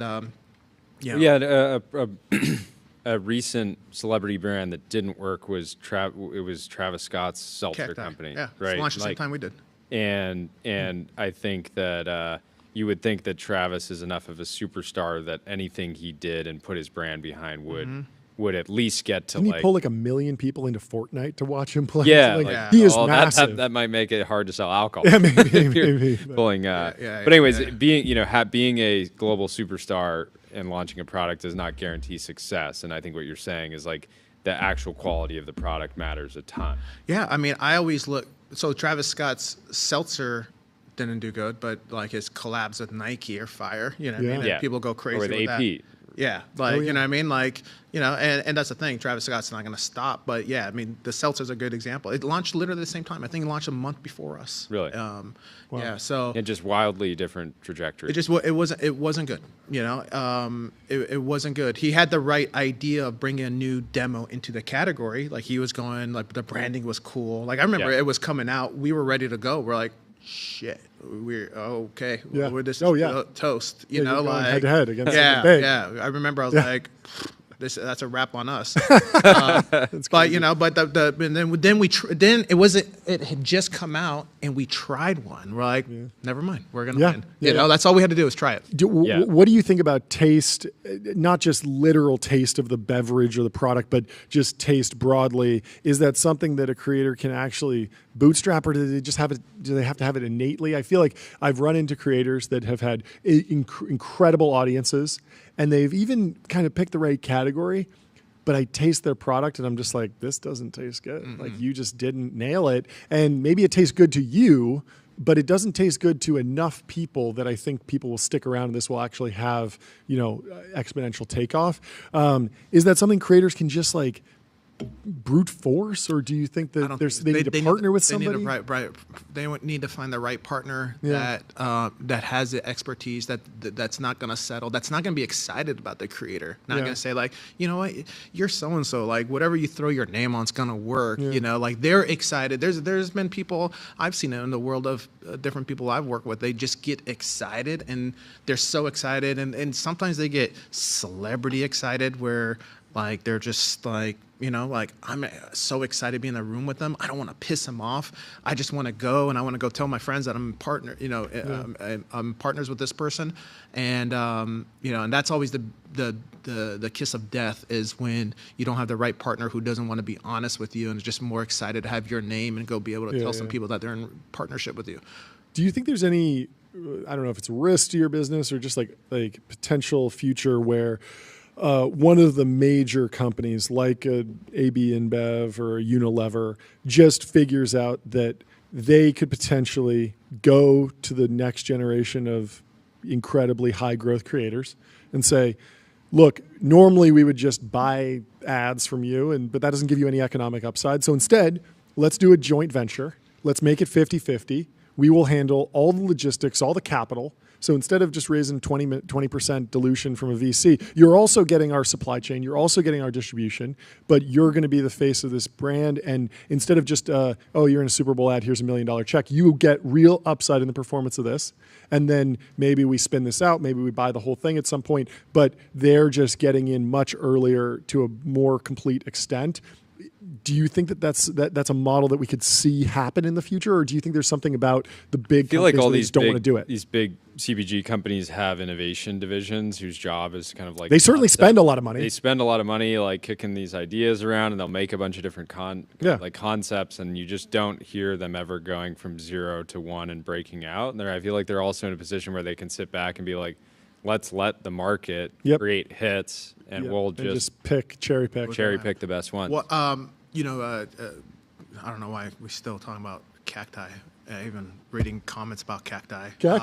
But cacti was that. Cacti was a partnership with Anheuser-Busch. Oh, no way. Yeah, okay. That was exactly what you said. So maybe I don't know was what the exact split was, but it was co-owned by Travis Scott, Sure. Anheuser-Busch, distributed by Anheuser-Busch. Interesting. You would think that would be. I Yeah, well, totally understand another why you were so problem is- worried, because that feels like they have all the advantages against you, and yet maybe they lack the entrepreneurial talent, and like they need to win. You needed to win. Big problem here is I don't know the actual guy who is running Cacti. Exactly. Right? It's like some person in a big organization. Meanwhile, like Happy Dad, regardless of how great Nelk is, how great the product is, like I'm sure Happy Dad like wouldn't be a hit if you weren't like step by step making plays. And it's just like and betting your personal brand. Personal brand, and also like you probably have taken unlimited phone calls on Saturday, Sunday, Tuesday night. Whereas, like, if you're just some corp dev person at a big company, like, are you really going to push that extra mile, take that extra flight? Marketing too, right? Yeah. Like, having different podcasts and having the placement, like, how many of those podcasts with Nelk? Yeah. I've been there, like, while they're interviewing, putting the Happy Dad right next to everybody, creating towers. Like, when they interviewed Elon, like, we were struggling finding Happy Dads in Austin. We had to, like, delay him from coming just to make sure that that we had product in there. I was like, we're not going live until there's Happy Dads in front of him, So, like, those are the things. Doing things that don't scale. Yeah, the like the grassroots, type of things as well. So I think that's the other problem. I actually think partnering, well, also, like, there's no innovation on their side too, on those big brands. I think that's where they need people like us or you guys, like, forward thinkers. No guy in a boardroom is going to think of, at Unilever or whatever, is going to think like, oh wow, like, let's build this with Taylor Swift. No, they'll buy it.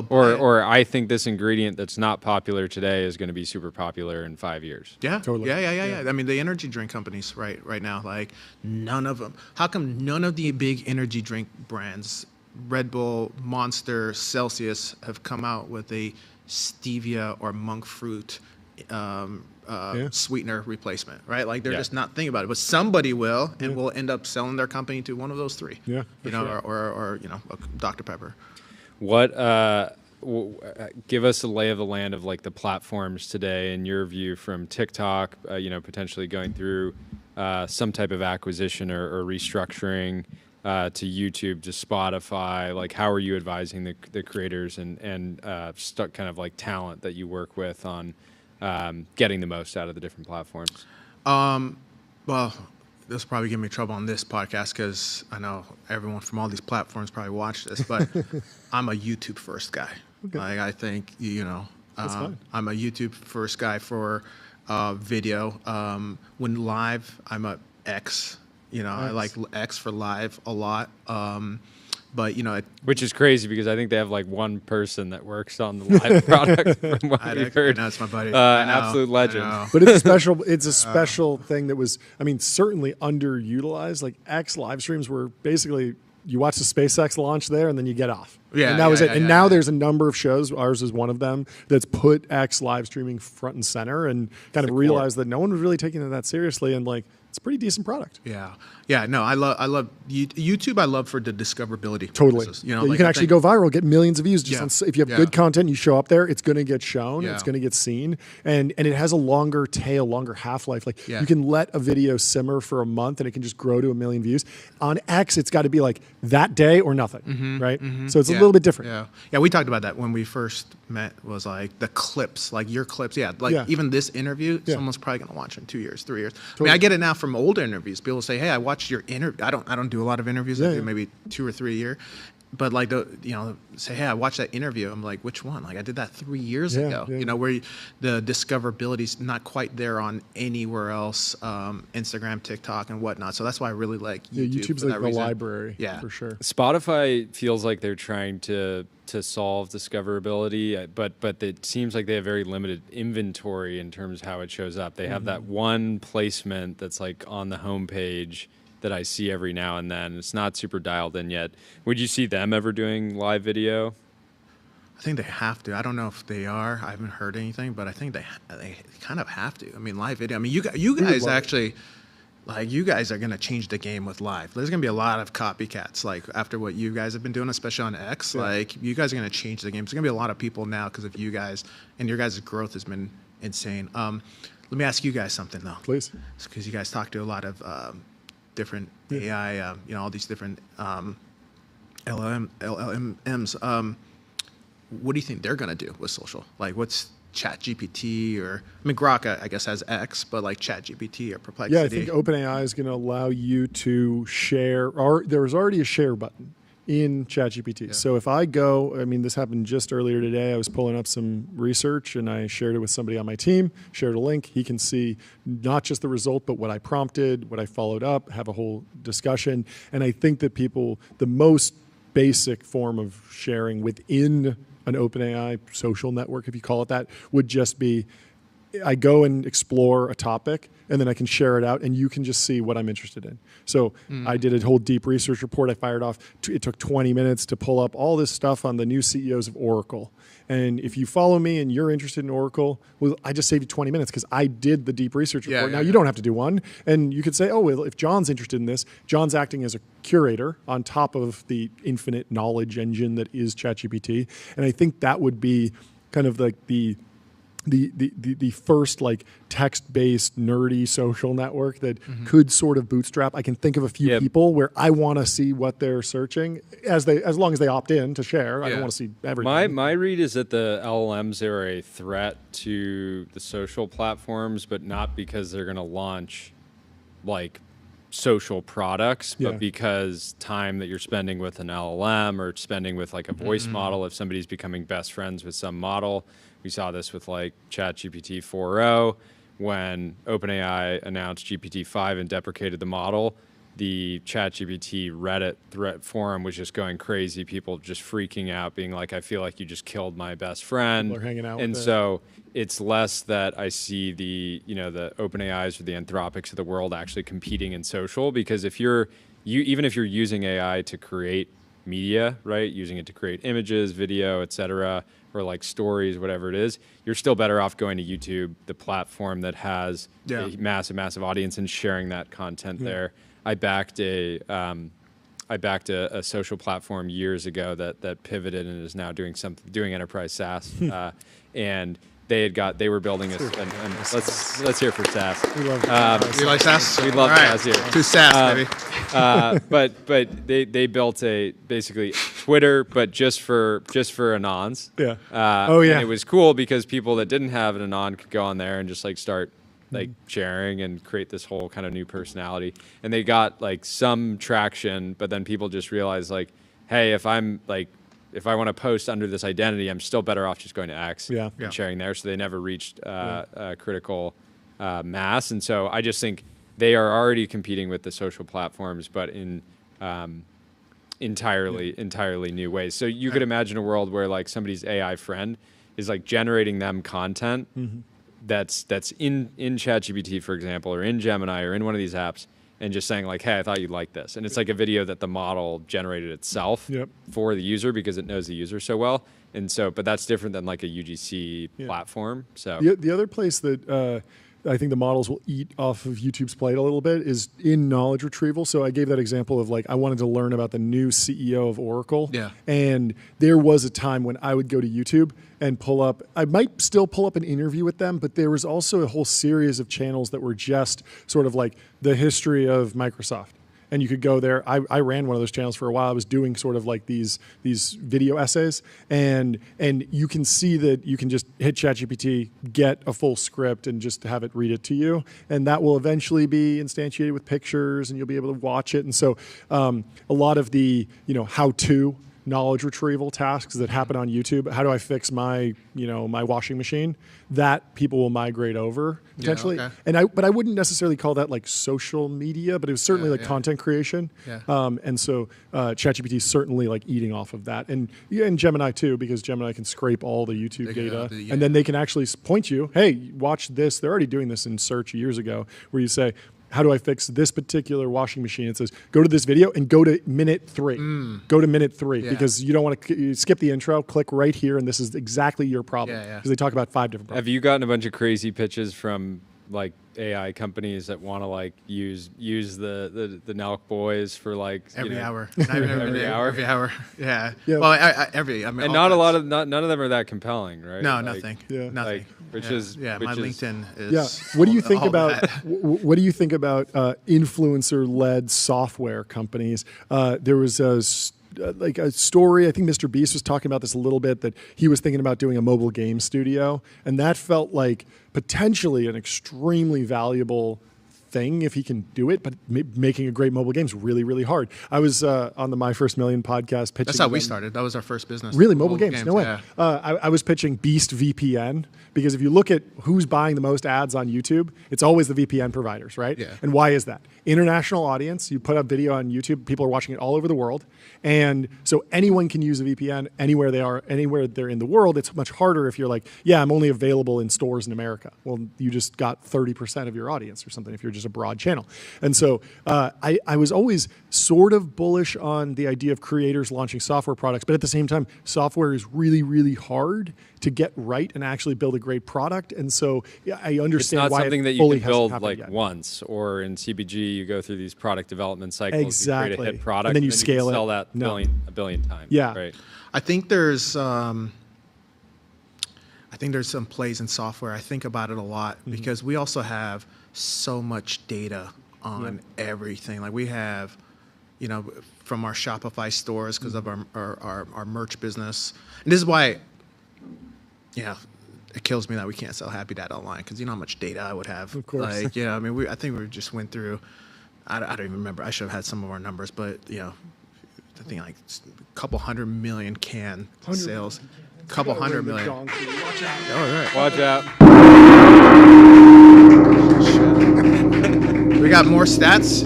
I wonder if my brother's in this chat. He can send us some. Yeah. My brother was supposed to watch, but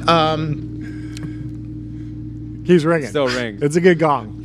this is the best show. You guys are crushing, man. I was so excited when you guys hit me up. I don't Well, you like found interviews. You found us early. I did find you early. Yeah, Yes, yeah. And then you guys have been blowing up. Jordan Golden, I talk about that all the time. Like we're always sharing clips. Yeah. You know how many times people have tried to sell me your handles? Mine? Oh, Yeah. John gets Which one? hit up. I'm says, John I Coogan. can get you at have John at John, on and Instagram. people always hit me up. Oh, I'll get you at John, and I'm like, you're I like, know I- John Shahidi. I know you don't have his. I have at John on YouTube. That's crazy. Great. I've had John on Snapchat. Is that just because you're the first person on these No. platforms, or is that you find them early and you No. you get the right hand? I wasn't the first. Okay. But I was the second. Okay, So like yeah. these platforms, like when my Twitter one, like Yeah. I think whoever got it in whatever year Twitter went. 2007 or Yeah, something. I think like someone got the name, Yeah. didn't use it, And then you were like the within graphic- a year, you got it. like because I think the rule is on some of these platforms, no one's using it. No one's used it. If it's inactive for 180 days, Yep. that includes no one logging in. So literally, someone got the name and said, "This ain't for Just me," bounce. Yep. and Yeah. bounced. And then I went and claimed the name right away. So those names I got within like the first year. So I was never the first, but I was always the second. That's amazing.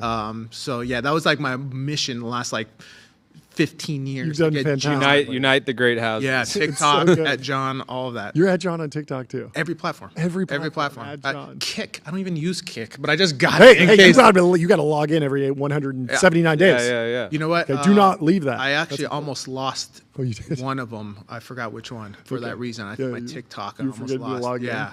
So yeah. Never right. log off. Never touch Yeah, grass. there's an army of like high school kids that are like, no, like Oh I'm yeah, gonna there's claim like this this. I'm black gonna claim this. market. Yeah. Like they yeah. always try to resell me my names. Like Oh, yeah. Or they get like some of our names, or like Try they and get steal like them for at the day. Nelk, because we got at Nelk on Instagram. Yeah. But they use Nelk Boys, and now they tried it. Like we never logged into Nelk, and someone gets it and tries to stole it like and extort me. Like, but listen, if you're watching, you're gonna try to extort me. It'll never happen. Like, never. You're not Don't going to be negotiate fun. with terrorists. What's going on in music? Because you work with some artists. Like what is the state of things? How's the industry reacting to? I mean, it still feels I mean, like the only person I know in music that I care for is Justin Bieber, and he's crushing it. Yeah. Yeah. New album. Has he? Do you feel like? And I don't know how much you can speak to this, but it seems like the new way to make a hit song is you think about the hook. Like what hook is going to go viral in a Reels, TikTok format, and then build the song around that. Is Justin a big enough star that he can just make his music the old-fashioned way, or is there still this kind of? You do like one for the you algorithm, kind of one have for to, fans, yeah. one for me. Someone said that you have John at John in the Bible. That's funny. That's funny. Is John from the Bible? Oh. The original.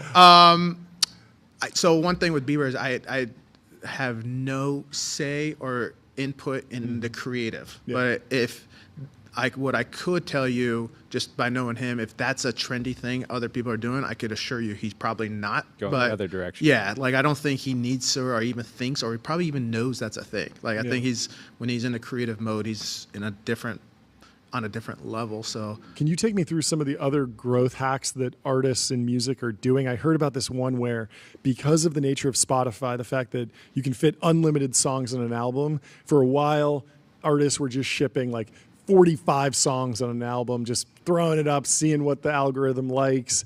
Seems like there's been a whole bunch of different, make the song shorter, make the song longer. Yeah. You've seen this on YouTube where for a while the meta was like, 10 minutes because you get 2 ad reads, then it was like 20 minutes, then it was 50 minutes, and it just got longer and longer. Like the algorithm does shape the content a little bit. Is that happening in music? I don't know, because the only person he only works with Justin Bieber. Who doesn't care. No, he's just like doesn't think about that. It's not even a conversation. Well, it's important to admit because some people will work with like a massive creator, and then they'll think that they're God's gift to the algorithm because they just worked with a superstar, but really that just kind of warps their. What I just advise these artists, what I tell everybody, quite honestly, whether you're an artist or podcaster or influencers, like. Make a product, like I think, but don't, going back to what we were first talking about, don't make it just any product.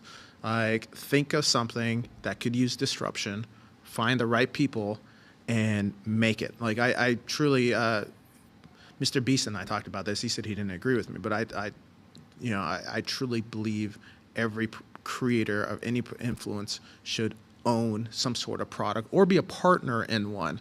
I think right now, these retail stores, from what I've seen, and now with America going healthy and, people just being more conscious of what they're eating, I think, a lot of these shelf spaces in these retail stores could use something new and different, like these guys are doing it. Chris Williamson. Yeah. Newtonic. Yeah. So, they're doing it. I think, and I don't think just because a big player in the game is owned, what I do know is, when nicotine's a good example.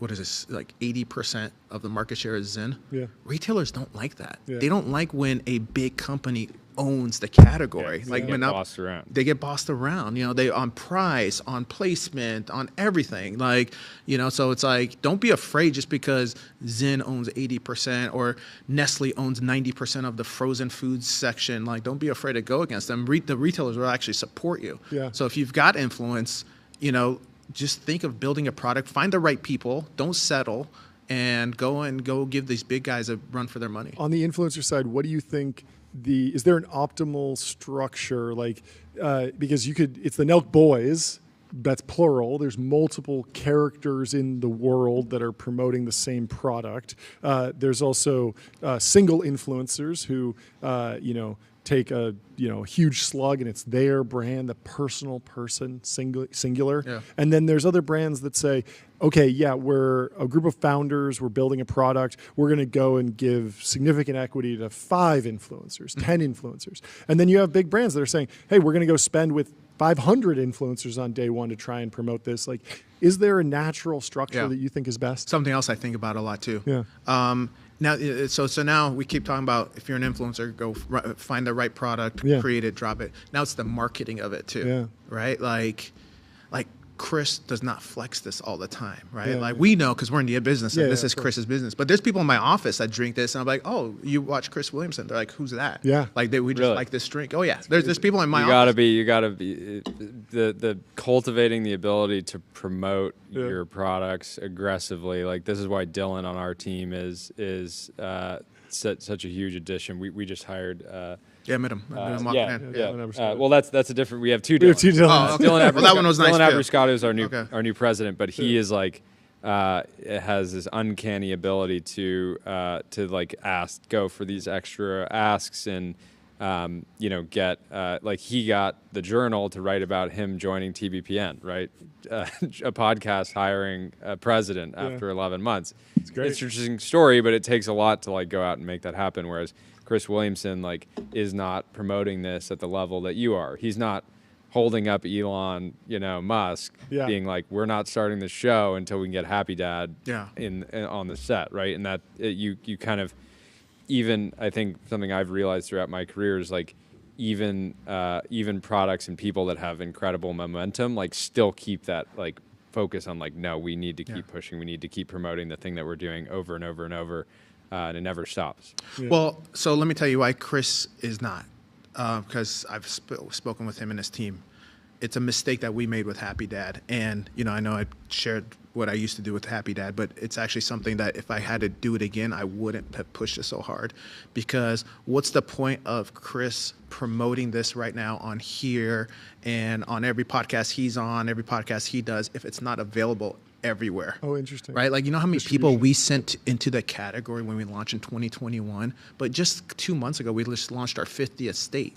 It took us 4 years to launch nationwide. Yeah. We just launched Utah. How many people for 4 years saw Happy I love Dad? Nelk loves seltzer. I become a White Claw customer. That's lots.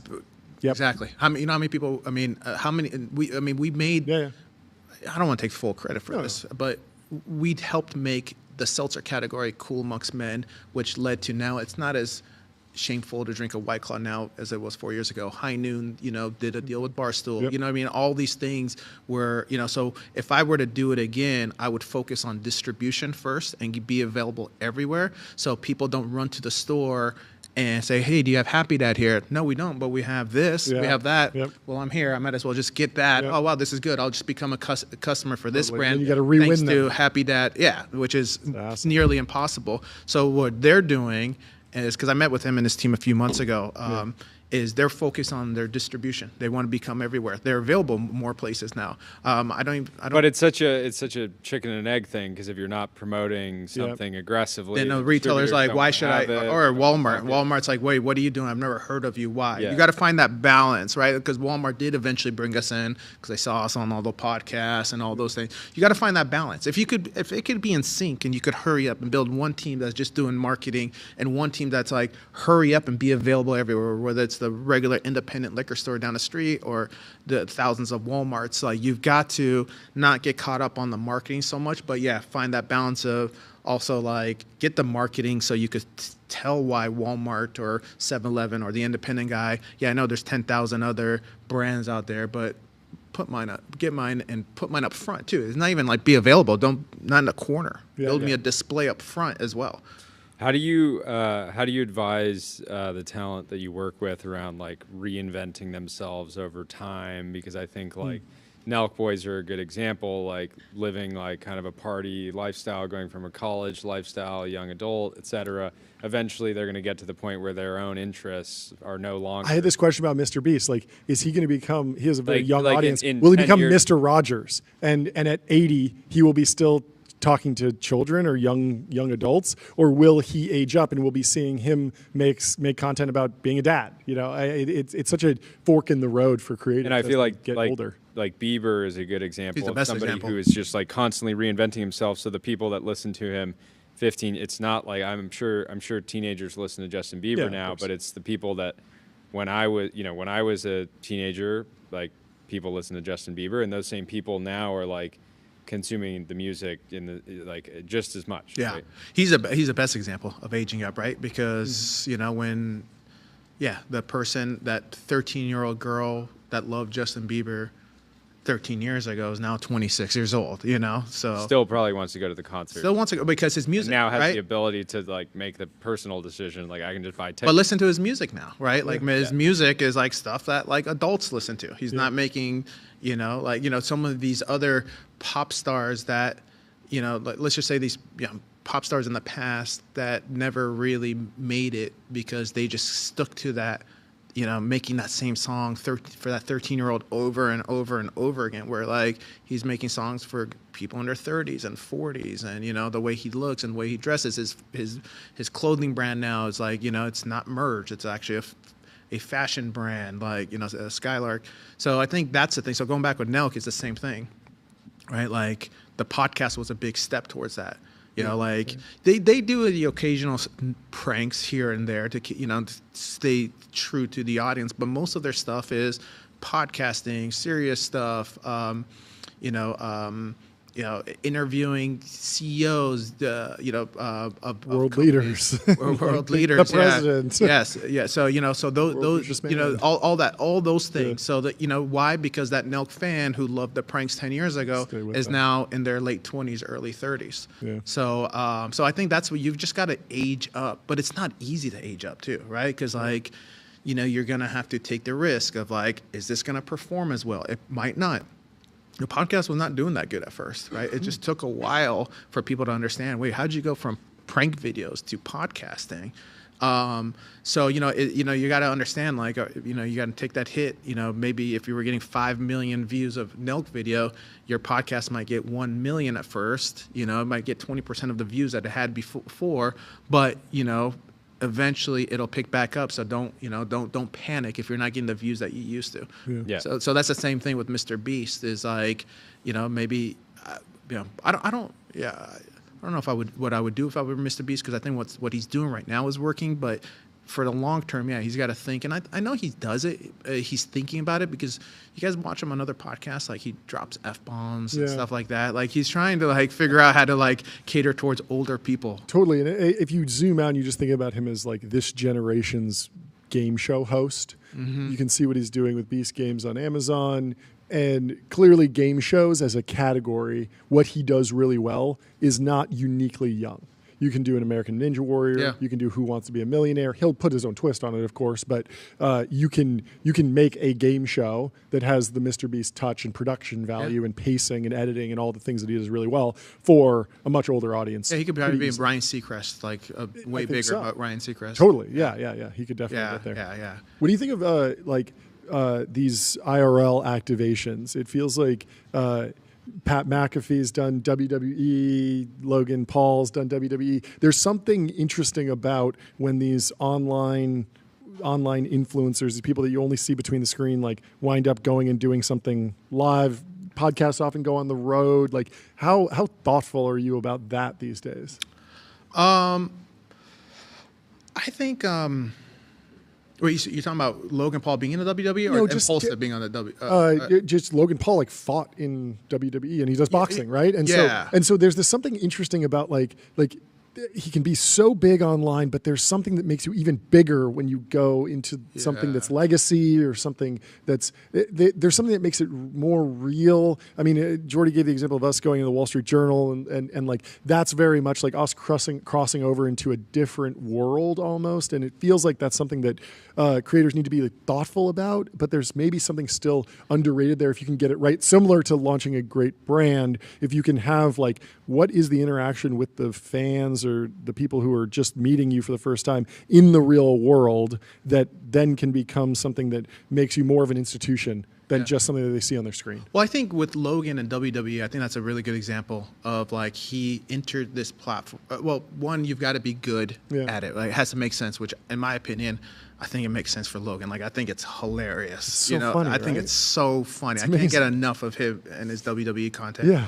And then you got to think what is my core thing, and is it going to help that?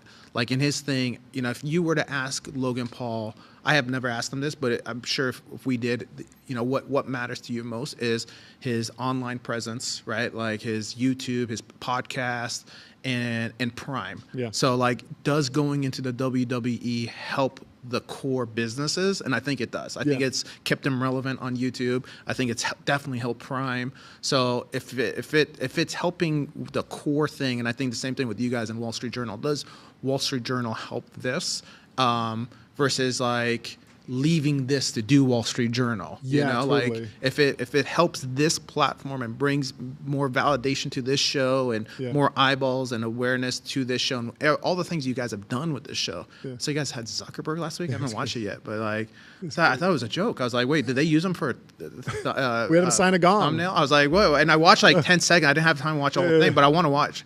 I was whoa, they had Zuckerberg. That's crazy. How do you advise your talent on startup investing, private markets investing? Because I feel like this can be a good way for talent to just light millions of dollars on fire if they're not careful, but at the same time, if they're really strategic about it, they can end up, getting access to the best investment opportunities in the world.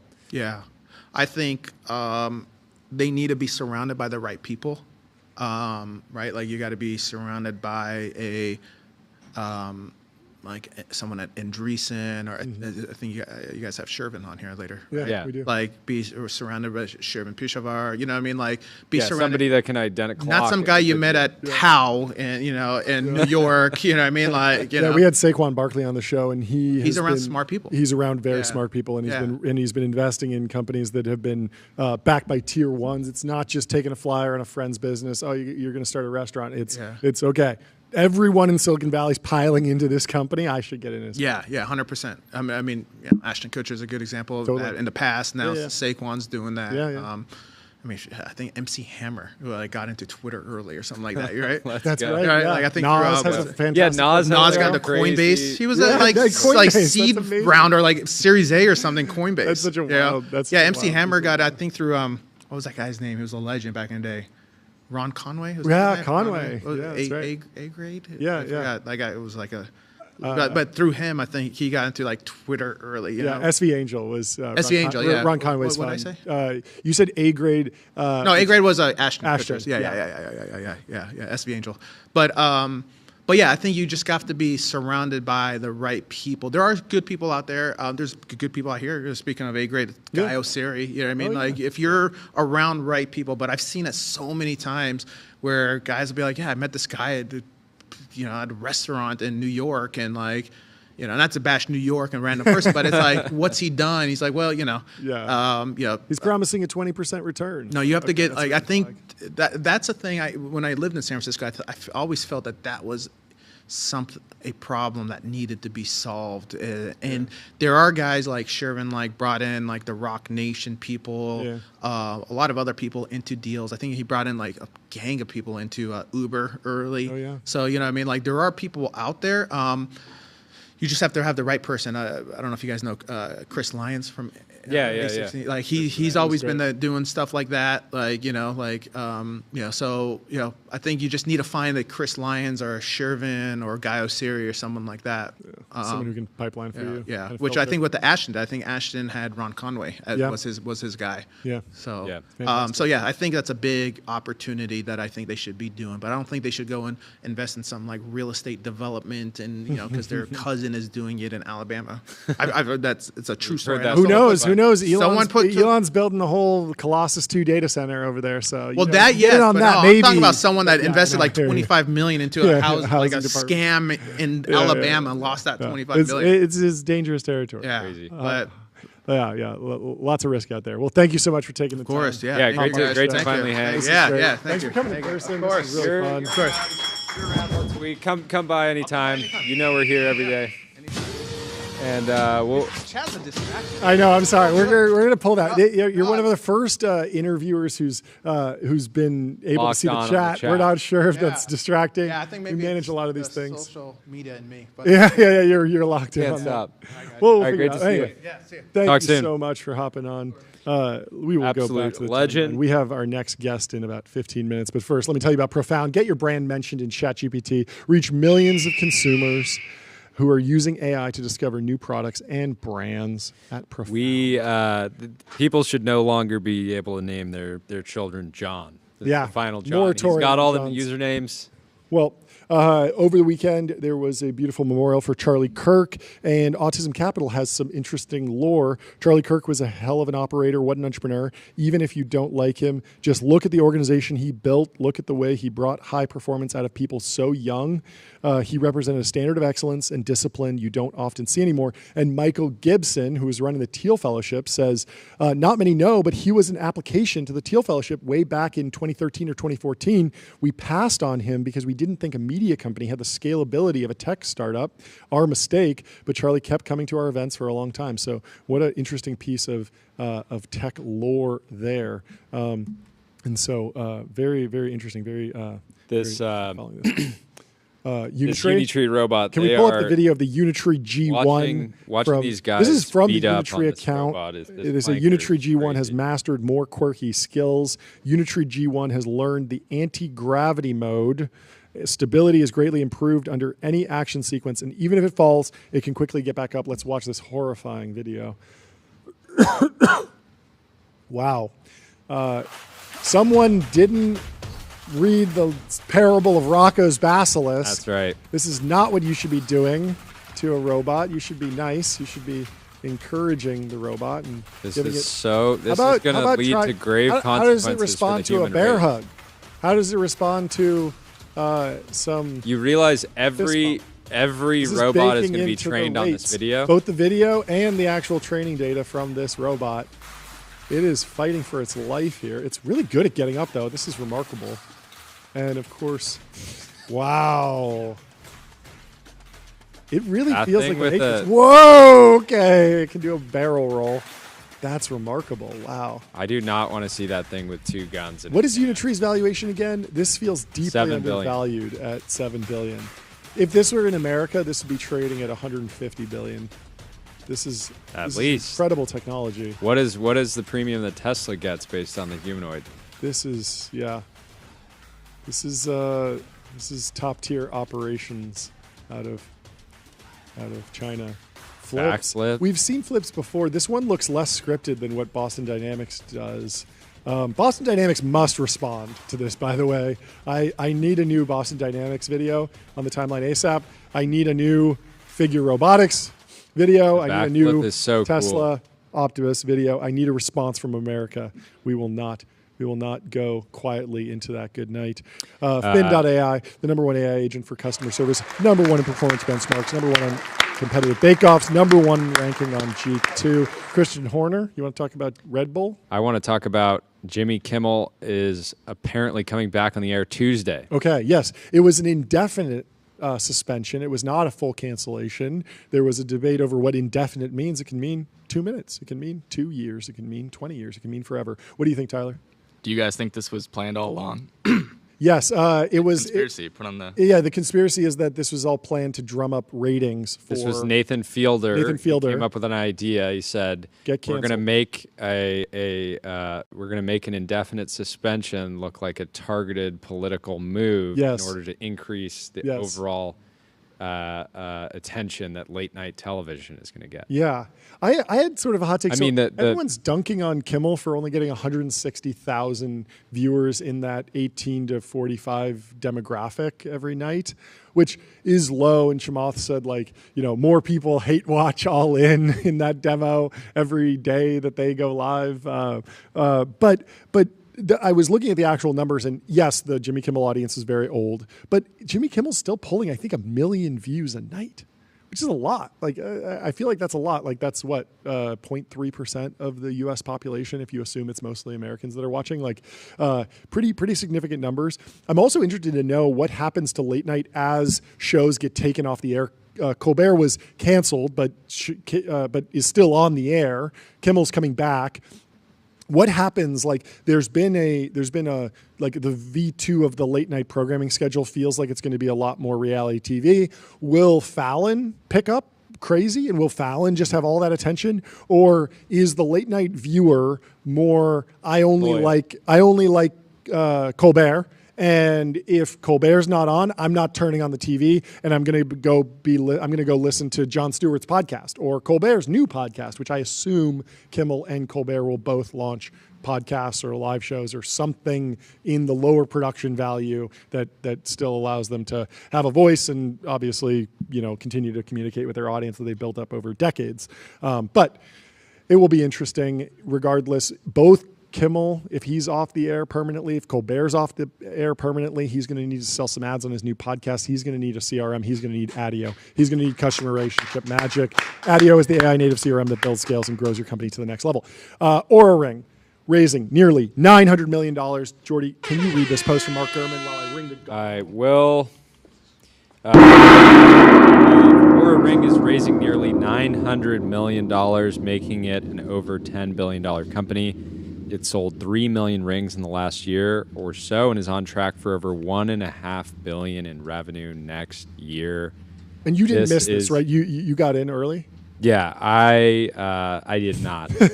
So I knew Aura Ring when the founder was just bouncing around niche health podcasts. It wasn't a thing. You would never see it out in the world. No. the founder was very active, like I said, on the podcast. Yeah, circuit, it felt like a I didn't weird even, I niche wasn't even thing. aware that it had.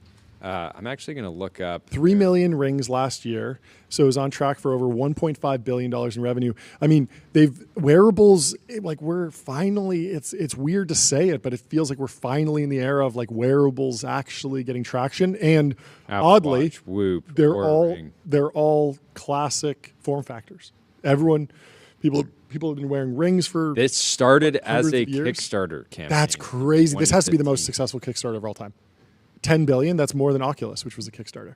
So Oculus remarkable. was a Kickstarter. Oh, let's check in with Tyler and his fashionable wearables. How you doing over there? Give us the 2-week review. How much have you used those? Those are the X Real 1 Pro. Technically AR glasses, although I don't believe that you can see me through those. You look blind. I can barely see you. So Okay. I haven't really used them at all except on the plane. Sure. And they were actually like, no, these are actually really cool on the plane. I You was like using them I was just playing a game on my phone, but Okay. then I would just have it like be really big in front of me. And it was like a very good experience. So I'm like, I would not buy these for $700. Yeah. I would buy them for like maybe like $50. $50. Okay. But they are like We really gotta- cool. We got to ways And to go. I think if they were more see-through, like the Yeah. new like Meta glasses. Do you think you'll actually use them any time other than on a plane? Probably not, because most of the time I can just use my laptop instead if I need like a bigger screen to do stuff. Yeah. So, is there any scenario where you would use it as like a secondary screen on a laptop or anything like that? Not really, because Do you have a TV in your luxurious apartment at UCLA that you are so proud of? I do have a TV. It's hard to see the screen. Like you can't really use this as a second screen. It can only be the kind of main one. Yeah. Because you can't. It's like a little too dark to Okay. be like comfortably viewing your laptop. So you can't use both at the same time. So it's not Yeah. really like an extended monitor solution. Yeah, but I think the future generations, I say I'm likely to become like a DAU. DAU. But when would you use it? Daily? That doesn't make any sense to me. I would use it as another monitor if these were more see-through. Okay. Yeah. I guess that could make sense. Well, I mean, the resolution is pretty good, right? Like it looks Yeah, good. you can you can read very easily. Yeah. Which like usually sometimes I have a hard time. It like makes me sick. Jordy, how did you sleep last night? Speaking of health tracking, monitoring, connected devices, the connected bed from 8 Sleep, of course, is our partner. Go to 8sleep.com, get a Pod 5. code TBPN. I got an 88. I got a 90.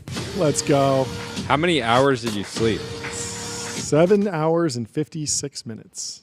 Pretty Solid. I got 7 hours and 28. Not my best, not my worst. good. In other Back news, tonight. there was a reuniting of Elon Musk and Donald Trump at the Charlie Kirk Memorial. There were a couple posts that went out about this. They shook hands. They sat next to each other, and it seems like incredibly back. They have. This has been the unifying event for them. So it'll be interesting to see where this goes in terms of actual movement on partnerships and subsidies and investments and who does what. There was the movement over Tesla electric car subsidies that, of course, was a staple of the Trump admin's push away from electric cars generally, and that potentially hurt Tesla. Maybe that comes back. We will have to continue. Let's to pull up monitor. this chart of the green line test. Yes, the green line test. Trump did lean in, it appears, although just barely. But Danish says BRB going all in on Tesla stock because Elon had the straight green line. Tesla is up 2% today. Oh, well, maybe there's something to the green line test. We'll see. Well, if you It's want science. to get in on Tesla, maybe you think it's overvalued, maybe you think it's undervalued, head over to public.com. Investing for those that take it seriously. They got multi-asset investing, industry-leading yields. They're trusted by millions, folks. Speaking of investing, River Road Partners shares. You're not going to beat Ken Griffin. Citadel Securities uses a physical goal book that includes more than 5,000 discrete goals contributed by nearly 1,800 employees to guide planning and ops. The goal book is part of a meticulous months-long planning ritual. Yeah, there was an Ken entire is a article, I machine. think, at Bloomberg about this printed book. Yes. That might be worth going through. Matthew is putting it in the Truth Zone, says, sounds like some PR BS you tell to the Wall Street Journal.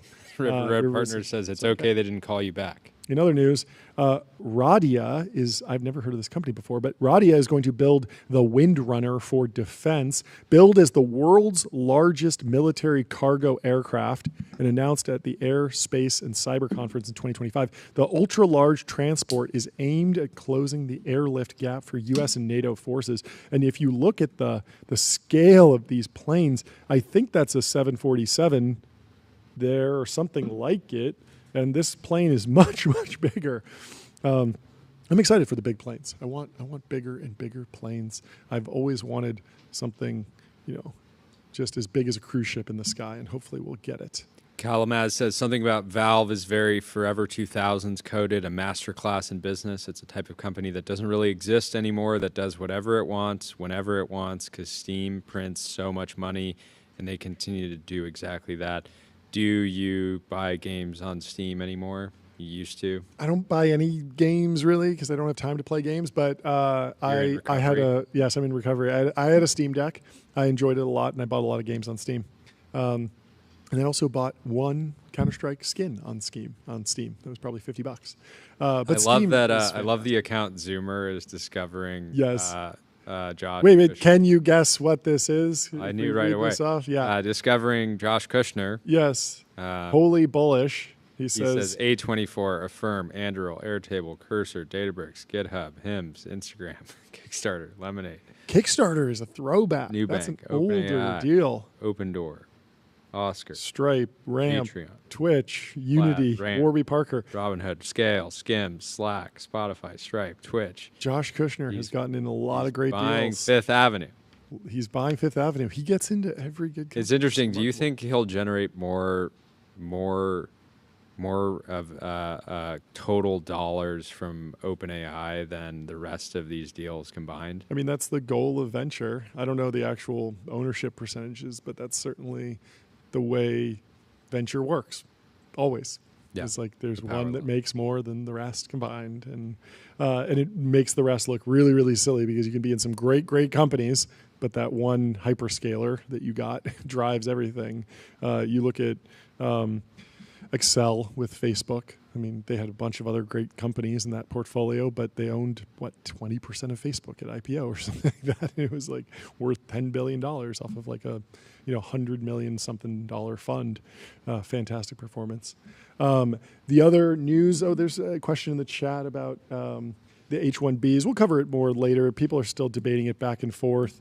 The Silicon Valley was very up in arms over the H-1B things. Reed Hastings actually chimed in favor of the decision to raise the tax on H-1Bs. He says, I've worked on H-1B politics for 30 years. Trump's $100K per year tax is a great solution, which is, I think, not what it wound up being. It wound up being $100K one time. But Reed says it will mean H-1B is used for just very high value jobs, which will mean no lottery is needed and more certainty for those jobs. So a little bit of a debate. I'm sure there's a bunch of people covering it very well. But we have without further ado, ado, in-person guest. our second in-person guest. Welcome to the show, Laura.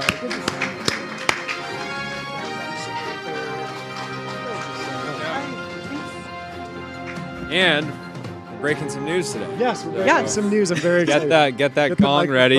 Get the microphone as close as you can. And introduce yourself for those who might not know. Hi, I'm Laura. I run Untel Labs. Mm-hmm. So we are trying to make the hibernation pods that you see in Interstellar reality.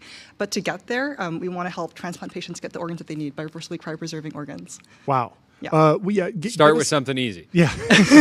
Give us a little backstory. Like what actually set you up to be in a position to start this type of company? It seems incredibly difficult from a scientific perspective. Yeah. So my backstory is I spent a decade working in longevity, so a long time in venture, and I think it's just really frustrating to spend that much time trying to solve a problem, and you really want to find one critical lynch point, one thing where you can solve it and then it helps everything else. And so to me, it's wow, it'd be so cool to make a hibernation pod where, if you had a terminal illness and you needed a critical cure, you could sort of wait, let's say 1 to 2 years to make it to the point where a therapy for your disease comes out. And of course, the key step to get there is showing that this sci-fi technology, which works for millions of IVF, embryos. Sure. There's people walking around today who are cryopreserved for 30+ years as embryos. That's crazy. Really crazy. Wait, 3? 30 plus years. 30 plus. Yes. Three. Wait, 30. 30? 30. Yes. 30. Yeah, actually, the record for the longest cryopreserved human embryo just came out. No way. And it was 30 plus So this years. person's Wow. born and they're kind of 30 on day one. Yeah, in and they're some ways. they're twins that were preserved at the same time, and then they're rewarmed at different times. Whoa, so it's really that's interesting. Very sci-fi. We have the tech. Yeah, That's crazy. but just scaling that up to human organs and Yeah. showing, like, in the clinic for transplant patients that we can actually help. So Wait, so I mean, I imagine you don't go straight from embryo to human. Is there an animal step in the Laura's saying the mid step is you take like I don't know, a organ? lung or a kidney Okay. or something like that is. But why not mouse? So actually, the really cool thing is the field of cryobiology has been around for decades, Yeah. and there's been incredible scientists. Shout out to University of Minnesota who already published, showing that, for example, we can reversibly cryopreserve mouse kidneys. So the field of cryobiology has already done incredible work, Okay. and we're just working to scale that up to a human organ scale. But the mouse POC is done. Like, you can take a mouse kidney, totally cryopreserve it, rewarm it, put it back in a mouse Yeah. that does not have another kidney, and that mouse will be good to go. Yeah. What's the state of the art in just freeze the full mouse? Are we making any Yeah. progress there? Somebody must have tried it by now. We have this funny interaction with Zach Weinberg. He came on the show and was like, whenever you're testing a drug, you do all this research in the lab, and then it's time to make a decision. What was it? Rat or monkey? Like, you're going to do a test in one of them, and then you'll get to human trials. And it feels like that's a natural progression. Is that not the natural progression here?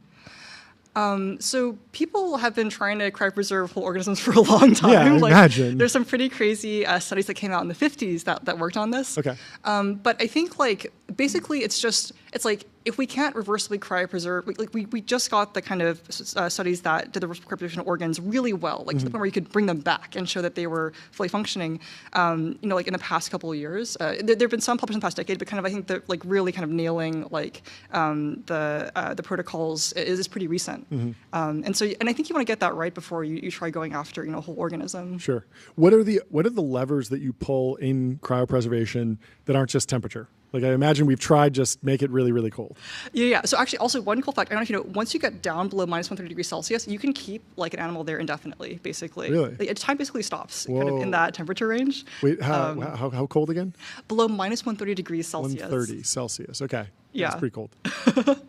But yeah, the molecules basically aren't moving. So like I mentioned, like 30 plus years for human embryos. Sure. Yeah. But are there other decisions and trade-offs to make besides temperature? Yeah, so it's really, so one of the things I love the most about this, so I worked in deep tech for a long time. Yeah.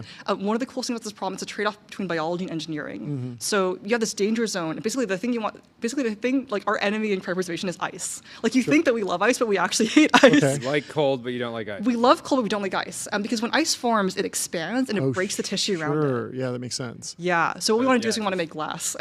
Glass. Wait, so yeah, I mean, Yeah. if I have blood in my organ and that expands, that's bad. It's breaking the tissue. How do you freeze something without creating ice out of the blood? Well, Yeah. if you're doing an individual organ, Yeah. I'm assuming you Drain everything out? blood out. Is that right? No, so there's two different things you can do. It's very close. So one is you can replace the chemicals in the organs. So you can replace a lot of the blood Sure. with a chemical that prevents ice formation. Okay. And Is that just something that freezes below 130, so it's not freezing and it stays a liquid, or is that just? It's a couple things. So it'll turn into basically if you cool fast enough, it'll turn into a glass. And it does this through kind of decreasing the number of water molecules Yeah. and also kind of like there are a couple other mechanisms that might be involved. Okay, so you don't just have to get cold; you have to get cold fast. That's Yeah. part of the goal. Yeah, so it's like can you make good chemicals that do that, and can you get cold fast? And basically, like, can you traverse this danger zone of Yeah. ice formation down to, like, because once you get to minus 130, you're good. Like, Yeah. below that, you're totally fine. Yeah. But going through there as fast as possible. How fast is fast? Are we talking like minutes, seconds, picoseconds? Yeah, current protocols work on the order of maybe hours. Ideally, you want less than that. Yeah. I imagine if I put water in the fridge or in the freezer, it's pretty cold. Like, it still takes a couple hours, but I imagine if it's negative 130, it probably turns into ice a little bit faster. Obviously, if it's a smaller amount of liquid, it's going to freeze faster. There's a whole bunch of different trade-offs there. What's it like fundraising for a business like this? Because I imagine some of the backers are kind of thinking like, I want this for myself. I've always wanted to go in the cryogenic chamber and be able to teleport. Well, do you remember that time. famous Sam Altman interview where there was a YC company that was doing something along cryopreservation, and as part of he was running YC at the time, and he said, like, I'm on board. I will sign that you can freeze me after I die. But part of theirs was that I think they technically had to kill you, and so the headline that was like the twisted version of what he said was like, Sam Altman agrees to be killed by this portfolio company. Yeah, I mean, that's value add. It's value add. What other VC is willing to die for your company? Yeah. But yeah, what's it been like fundraising? Yeah, so there's an interesting difference between like there's companies where they're kind of like, we'll cryopreserve you, and we're not sure whether we can bring you back. And I think what was really compelling to us is like, let's make this like a real deep tech company. Like let's go, and like our bar is reversible cryopreservation. Like when we take an organ, we have to show that the whole, it's like you wouldn't buy an IVF product where it's like, oh, we'll cryopreserve it, and we're not sure you can bring your embryo back. Like, we want to show the whole thing works, and that sets a bar where it's like, okay, if we're raising from deep tech firms, right? Like they're going to want to talk about like what's the business that gets you there. Like if you can cryopreserve an organ reversibly and help, like thousands of transplant patients, who are otherwise losing organs. Yep. Hundreds of thousands who are on the waiting list, and like millions who might use an organ but just don't have access to them. Like that kind of forces you, I think, to hit this bar of showing you can rewarm with function. Walk me through the current state of organ transplantation. I mean, I feel like most people probably know that they have a little thing that they can check on their ID. If they're unfortunately, killed, their organ might be transplanted, might be frozen for a little bit, but they can pass away too, John. They don't have to be killed. Murderous podcaster. But I feel like we've heard this story of like the organ was put in a helicopter and traveled, and it was moved from one body to another very, very quickly. Yeah. What's the current like shelf life of organs? It sounds like that's the most low hanging fruit, is just extend that. Even if you just double it, that's going to be really, really positive for the organ transplant market. It's the craziest logistical process I've ever heard of. Explain it to me. So, like, some organs have a 4 to 12 hour, shelf life. Others might have like 24 to 36, but it's like it's a very short time period, and you have no idea when the donor is going to pass. And so basically, like, a medical surgeon gets a call, maybe in the middle of the night, go charter, like at the last minute, a private plane to fly to like the place where the person has just donated the organ, pick it up, bring it back. Transplant patients wait within 2 hour radius. And then go back to the patient that's getting the transplant. And if you're a transplant patient, like you have to wait like right next to the hospital where you might get the surgery for months, and in some cases a lot longer than that. Yeah. Just waiting to get the call in the middle of the night. You have to have a pager on you at all times. It's just like this crazy logistical process. Because it's like your organ, if you need this particular organ, you're going to get a call and you need to go to the hospital because it's coming on a private jet that day. Exactly. Yeah, and like I don't know if you know the company Blade. It's like I think they did like a couple $100 million. Yeah, and they like spun medical out. transport. Did they I think they split the business in some way. Yeah, they've actually developed a business. And so your initial product is like focused on solving that like you don't even need to be able to freeze an organ and bring it back over a decade. It's more like just solving this logistical nightmare. Is that kind of the idea? Well, the cool thing is once you're in the temperature range, you could preserve the organ for as long as possible. But yeah, in the near term, it's like let's get that organ to the patient as soon as possible. But like let's not have to have a surgeon get on a private plane. Yeah, and so do you, I mean, we track artificial intelligence progress a lot on this show. All the AI labs are trying to just see exponential growth in the amount of time that AI can think. We went from 1 minute to deep research can do 20 minutes. GPT-5 is doing more. Do you think that the progress of your business will track sort of a smooth exponential where we'll go from 4 to 12 hours to 1 day to 2 days to 4 days to 8 days, 16, and just kind of expand from there? Or do you think there'll be some sort of like binary unlock? There's a new technology and now it's 5 years. Well, to me, it sounds like the bigger jump is like you said, once you get the temperature down, you can go basically forever. The bigger jump is like, how do you go from a single organ that you can swap? It sounds like swap out the blood for another chemical that allows it to stay really cold without having the ice expansion. But it's like, how do you go from an organ to a system, right? Yeah. And how do you go from a system to a whole body, right? Because if you replaced all the blood in yourself with some chemical, like is your brain going to function the same way when you take, like there's a lot of unknowns, right? Yeah, so the thing we track is scaling size. Like that's the big thing, right? So we know we can reversibly cryopreserve embryos, like a couple hundred cells. We know we can reversibly cryopreserve like, worms, that's 1,000 cells. Now rat kitting, that massively scales up like number of cells, but just, it's basically scaling size. Because as you get larger, it's way harder to cool something quickly. Like imagine you put a snowflake on your hand, it'll like rewarm very quickly, but a large turkey for Thanksgiving takes, maybe a day or more to defrost. Interesting. So you're what is one? I kind of want to get a sense of like timelines for the company specifically. You raised $58 million. Like you want to deploy that effectively but quickly to show progress. But like, what kind of milestones are you looking at, and what is the actual? I'm assuming the hardware that you're developing is like focusing on cooling things quickly, consistently, and then is it a machine that you're trying to scale up over time, or what does the actual hardware look like, and then what are the kind of milestones that you're trying to achieve? Yeah, so the cool thing with this new round that we just are announcing today with Founders Fund, really excited to have them on board. Also, Lux is joining and Field Ventures. Just shout out to like all of our investors who've been awesome. Basically, like the goal is to get an organ product, like into the clinic. So like right now, we're working on developing a lot of the protocols. We build new chemical formulations, we build cooling systems, we build rewarming systems. So basically, just like iterating, as quickly as possible. One of the things I love about this problem is the speed of iteration preclinically. It's sort of like very unlike a lot of biology, where you can just sort of test in like whole human-sized organs a lot of your protocols weekly. We're just working on getting that product to the point where we can bring it to patients. Take me into sci-fi world. Sleep pods for space travel. What are the implications? What are the trade-offs of that? Is it just like I go to sleep, I wake up on Mars? Are we going to be going to Alpha Centauri? When you really, really play out the future, I've always had the mind that if we're going to places that are light years away, the speed of light holds, the laws of physics hold, and so you're embarking on thousands of years journey. You're going to have these colony ships where the people that arrive are completely different than the people that leave, but it sounds like there might be an alternative path. Well, yeah, and even here on Earth, the scenario we were talking about offline was this sense of, let's say you're a 80-year-old billionaire. You've experienced everything there is to experience in life in the current era, and your technology exists, and I go, I want to just be, I want to hibernate for the next 50 years, and I'm going to just be placed on my little doomsday ranch in New Zealand, and I'm going to have a staff whose job is to just protect me effectively, hang out and make sure nobody messes with me while I'm asleep. And in 50 years, I want to wake up. And so this 80-year-old can go from being 80. Yeah.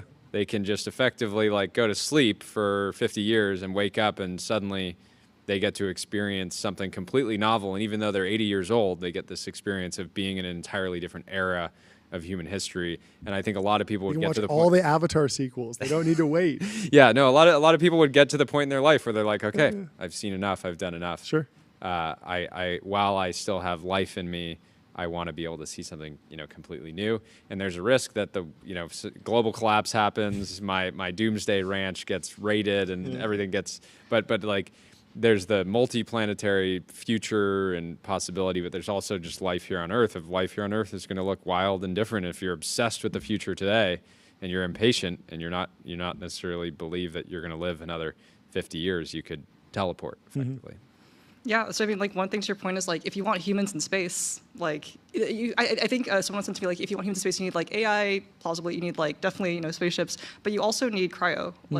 It's the best way to allow for long-term transportation. But even in the near term, one thing that we really care about is just helping people who would otherwise not get therapies kind of make it to the critical point. So my co-founder Hunter, his father-in-law was diagnosed with metastatic mesothelioma.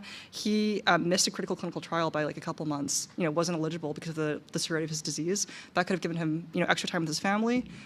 Might have given a shot at remission. And I think it's just really, or I don't know, for me it's much more near term. Let's just help people who are literally not, and I knew somebody who got metastatic melanoma, and because he got it, the year that he got 10 plus years of prognosis. Wow. The year before would have been 6 to 9 months. Wow. Right? That 2014 to 2015 was a really, really crazy time to be in that, to be a patient for, What about the pure sci-fi thought experiment of cryo as a time machine that jumps you forward? If a device existed right over there, you walk through that door, and when you walk out in a blink of an eye, it's 30 years later. Yeah. Would you do it, Jordy? Would you do that? It's such an interesting thought experiment because there's all these risks. Bad things could happen, but great things could happen. It's kind of a proxy on your overall view on optimism over some period of time. I mean, I would want to take my family and stuff. I don't know. I can easily envision the scenario of like being towards the end of your life and just being like, one more year of being in this retirement home. But what if you're young? What if you're 20 and you're just young? Like, I'm not doing it. I love the present. I want to see. I'm impatient for my flying car. I'm just going to jump forward to 2050 and just be the most out of the loop person in the world. Yeah, I think the question comes down to like how resource intensive. Right? Assume it's free for this thought experiment. Okay, assume it's free. I'm not doing it. I like surfing the present. Yeah, I don't need to teleport, but I can easily imagine people. Certainly in the medical case, like it makes tons of sense. Yeah, obviously, if you're like incredibly AGI 100%. built and you believe that like abundance is around the corner, would you freeze yourself if the alternative was working at McDonald's? There's no risk. I mean, like even in the medical scenario, like there's no risk that you just get hit by a bus, or less in this thought experiment. So you get to jump forward to the post-scarcity AGI future. Yeah, that's what I'm saying. Yeah, some people might take it. I wonder what. I wonder what. I'll see you on the other side. Be fascinating. Have you seen Passengers? Passengers, no. I need to. No one's seen this. Yeah, you're familiar. It's a good movie about this exact topic. Well, you said you're building this company as a hard tech, deep tech company. What does that actually look like? Do you have this clean is a room, perfect a blend lab? of like crazy sci-fi Yeah, vision, but like, applications extremely pragmatic. Totally. Like, here's a problem that is solvable. We know we can do it already. We need to apply it to a new domain, like kidneys or like these other organs. Exactly. And that's helpful with like recruiting, because it's like, hey, we like somebody that is more risk averse could be like, I'm working at a medical device startup. Yeah. And someone else can be like, I'm working on cryotherapy. Oh, that's interesting. And you're both working on the same technology. Yeah. Yeah, no, exactly. I think that's one cool thing about it. I think also for us, deep tech means like we do almost everything we can in-house. So like we like build every part of the system that we can in-house. Like we have a team of like amazing engineers, neuroscientists, molecular biologists, chemists. It's like we try to like, it's like just like move full stack in-house. It's like think that if you run a deep tech company, just like your iteration cycle is the main limiter on your progress. Yep. So the more that you can like do in-house is and it's good that you talk preferred. fast, because you talk like twice as fast as us. Yeah. No, it's good. It's good. You can just you're 1 minute for you is like 2 minutes for us. Yeah. I mean, what are some crazy? Have any other countries done anything? Do you believe like Russia or China? How many humans do you think are frozen right now? Fully ex-US? Humans anywhere in the world, or interstellar as well. She sends a Slack message off. How many we got? How many we got? No, not you. I mean, like for context, it's like I think that there are these products where it's like you cryopreserve someone, but like you're just really not sure if the procedure you use to cryopreserve them is going to bring them. It's possible to bring them back. Yeah. And I think we just don't really know like how to think about that. Yeah. Yeah. But is it like 100? Because we've heard lore about like, oh, this person had their head frozen, this person had their body frozen. I would say a lot of those stories are not true. They're just not true. Yeah, at or all. like a lot of the really popular ones I think are incorrect. Yeah, that makes sense. What about what countries are investing outside of the U.S. or kind of care about this problem area or opportunity? I think China might be. Like I'm not on the ground there at all, like not to know, but that's something that I've heard a little bit about. Yeah. Do the printers work in your office?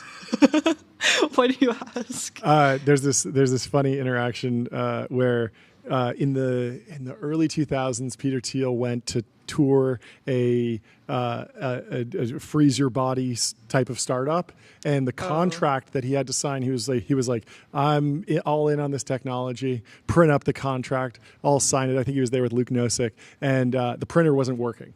And he was like, that didn't instill a lot of confidence that like if they couldn't get their printer working, I wasn't ready to, trust them with freezing my entire body if their printer doesn't work. So, it's like how you do anything is how you do everything. Yeah, I think that's where like organs are a good bar. Let's just like it helps some transplant patients, Exactly. It's interesting. It feels like what you're doing would be very disruptive to the traditional organ transplant business that is. Would it be, or is it very like synergistic? Actually, I think for companies like Blade, where it's like they're getting a couple $100 million revenue off of like literally just helicopters transporting organs.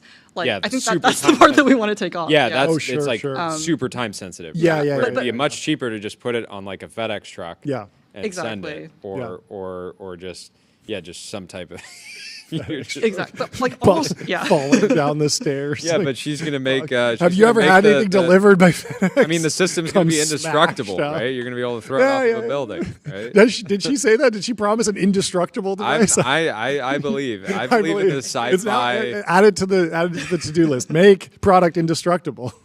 Well, yeah, Yeah. we'll get right on that. It's But funny. yeah, I mean, I think like most people in transplant, like, the patient, way better for patients. Yeah. They don't have to get a last minute call. Like for surgeons, they don't have to do like an overnight where they're like doing, like literally like an Sure, all-nighter sure, to sure. do a surgery. Like Yeah. that's, yeah. And that probably it makes it harder to actually be alert. Like there's a ton of examples of like the night shift, just quality, and even in manufacturing, the night shift often performs slightly worse, and you can tell in quality assurance just for making widgets because people are tired and it's harder to get the best people to show up in the middle of the night. And so you could imagine just unlocking the ability for surgeons to be well rested is probably another value add. We would all love for surgeons to be well rested. Of course. Yeah. Well, what's the interaction with the FDA like? What's the process like? I was talking to the Neuralink team about that, and the FDA feels extremely difficult to deal with, like very slow, but then they've figured out how to move very quickly and have a great relationship. So how are you thinking about the FDA relationship? I mean, I think one thing with the FDA, I mean, I can't speak on their behalf, obviously, but just like take them seriously as partners. Like, okay, like, when we kind of are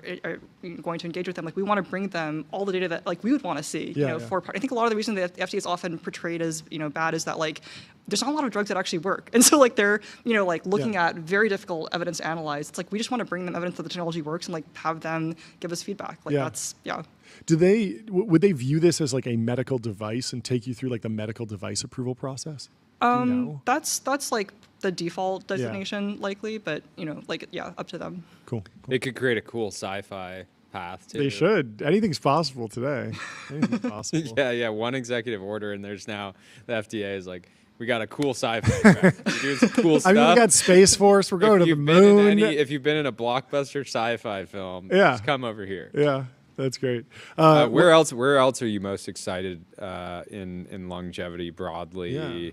Yeah. You've invested in a bunch of companies. Yeah. So I'm sure you can a good opportunity to pump your bags and we'll just talk about sectors broadly. I mean, speaking of the FDA, one thing I'm just really excited about is that like the FDA gave acceptance of efficacy data for life extension, like for the first time in the past years. So like shout out to Loyal. Yeah, I mean like that. I think people outside longevity don't get it, but like that was a huge deal. Sure. Like the FDA has never, like sort of thought about lifespan extension, the possibility of that on the label for a drug for dogs to start. Sure. But like that's just it's really exciting. So like them kind of accepting that concept is a really big deal. So shout out to Celine and Loyal for kind of getting that through. I think that's really interesting. Yeah, it is interesting that like a precursor to getting a drug approved is a problem that they've defined, and how do you define that? Yeah, that's very good. What do you make of declining life expectancy in the U.S.? Do you have a thesis on it, or do you think it's going to turn around? Any predictions? That's a good question. I mean, I think like for context, my field of expertise is like, can we make small molecule or like sort of I guess larger drugs that like predictably extend human lifespan by like some amount, in a clinical trial. And like I think that it's hard. Like I'm not an expert in things that are not that. Well, not being an expert on something has never stopped anyone from talking about it on a podcast. So what's next? What was the total raise? 50 something? So 58 million. 58 million. It was 52 technically in the current round, including about 6 million of safes. What's on the to-do list over the next couple months? Is it all hiring? Do you need to find a facility, build out a facility, buy equipment? I mean, we just moved into a huge lab. We're hiring, looking for great neuroscientists, engineers. That's kind of the sort of the main focus right now. Molecular biologists as well. Yeah. You said neuroscientists? For one part of the company, yes. Okay. Can you talk more about that? Maybe in the next time that I come next time. There's always leaks in the not on the PR release, but you dig into who they're hiring. 30 minutes you on learn the show. The career page really tells you a lot. Yeah, the career page always tells you more about what's the priorities of the company. Yeah. No, it really does. 100%. Because if a company is worth a lot of money, they're not hiring at all. Yeah. It's a question. Bearish, you It's know. a good question. But my team said that we definitely had to give you guys organ plushies, so I just Okay. want to give you Ooh, organ. fun. A little kidney. I love So, it. Oh, look at this. Thank you. Look at this. Very cute. Very cute. Just to commemorate, I almost had to get a kidney transplant when I was oh my God, I'm so sorry. 5 years old. I had I got an insane E. coli, and so I was on like full dialysis for a long time, and I was looking really bad. My mom was ready. And you're still going ahead with the calf implants, right? Yeah. So those will be frozen. Those are not even just you're on the implants, donor calf list. transplants. Calf transplants. That's the new level. From the biggest mass monster possible. I want Ronnie Coleman's calves on my Yeah, that could be a good way to test. You know, like people. There's a lot of people that would like pay to bicep get bigger transplant. You know, hack it's transplant. lower stakes than Just like an throw- organ that needs to really function. Just throw. I've been trying to gain 20 pounds of lean mass. It sounds like I could just get that transferred in a weekend. These are great. You got to do it for the whole body too. You got to throw your logo on here or something. Yeah, we need a logo. No, that's embroidery. true. Next time. Next time. Thank you. Well, thank you so much. Amazing. For coming on the show. Cheers. Let's Super bring the exciting. gong for you. Do we have a guest bring the gong? Let Laura hit it. Oh, Let Laura hit it. sweet. Give it the the gong. hardest back. Thank you so much for coming on the show. That was one of the best hits hits. we've seen. Thank you. Amazing. Back to the show. That was awesome. AdQuick.com, out-of-home advertising made easy and measurable. Say goodbye to the headaches of out-of-home advertising. Only AdQuick combines technology, out-of-home expertise, and data to enable efficient, seamless ad buying across the globe. Speaking of out-of-home advertising, I saw that Avi launched Friend.com billboards. Friend.com billboards in LA. Oh, I was thinking I we should told do you a I saw one on the way in. They were putting it up when I came in. We interviewed him that day. I've seen them everywhere now. He really wasn't kidding about it being a massive campaign. Still want to put him in the truth zone on it being the biggest billboard campaign of all time, but he's winning me over. It might be pretty big. But I was thinking Would we'd love to take know how the it can- team on is like a converted. field trip, That'd be like good. an advertising Intern viewing. challenge. Tyler, what you think? There's one super close to where we usually get breakfast. Okay, yeah. I've seen it passing by. Yeah. We got to go take some pictures, put them on the The timeline. chat says, "Holy gong!" That was an amazing hit. I love that she did. She had sent one, it. She had her bag in one hand and just the backhand, the different gong techniques. They really bring out the personality. You can tell a lot about a founder by how they hit the gong at the TBPN. Yeah, Avi has a massive billboard. It's like covering like 3 stories of a building.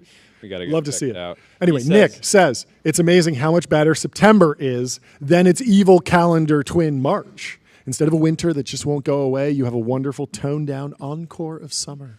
September in California, best month. You think so? Name a better month. It's kind of gloomy out these days. But that's because there's tropical storms. Okay. It's been pushing up, hearing a but lot it's of still excuses. warm. The water's warm. hearing a lot of September, excuses. undefeated. Anyway, let's move over to Deli and Asparuhov. One of the hardest periods of my life was the summer of 2016. That summer, my first startup ran out of cash, and we had to shut down. YC, the Teal Fellowship, and our investors bet on us, and we weren't able to deliver. At the time... Well, that sound effect is now going to be on our website. So if you're going through a similar phase, you can go hit it for yourself. Everybody's been through this before. It's absolutely not everybody, but most successful entrepreneurs. Successful I mean, every people. entrepreneur has had hard times. It's been very rough. John's been there. We've all been there. But he built It's back. brutal. You got to go. It's a comeback story, baby. I love 442 saves on this. People are just like, yeah, I'm in a dark place. That's the I'm in a dark place button. Got to lock in. You love to see it. So he said, almost exactly 4 years later, after meandering journey through another startup, my early years of investing, I met Will Brewery, and we decided to start Varda together. So if you had a summer in 2025 that was like mine in 2016, my advice is to you is just one step at a time. You got it. Lock in. It's time to build.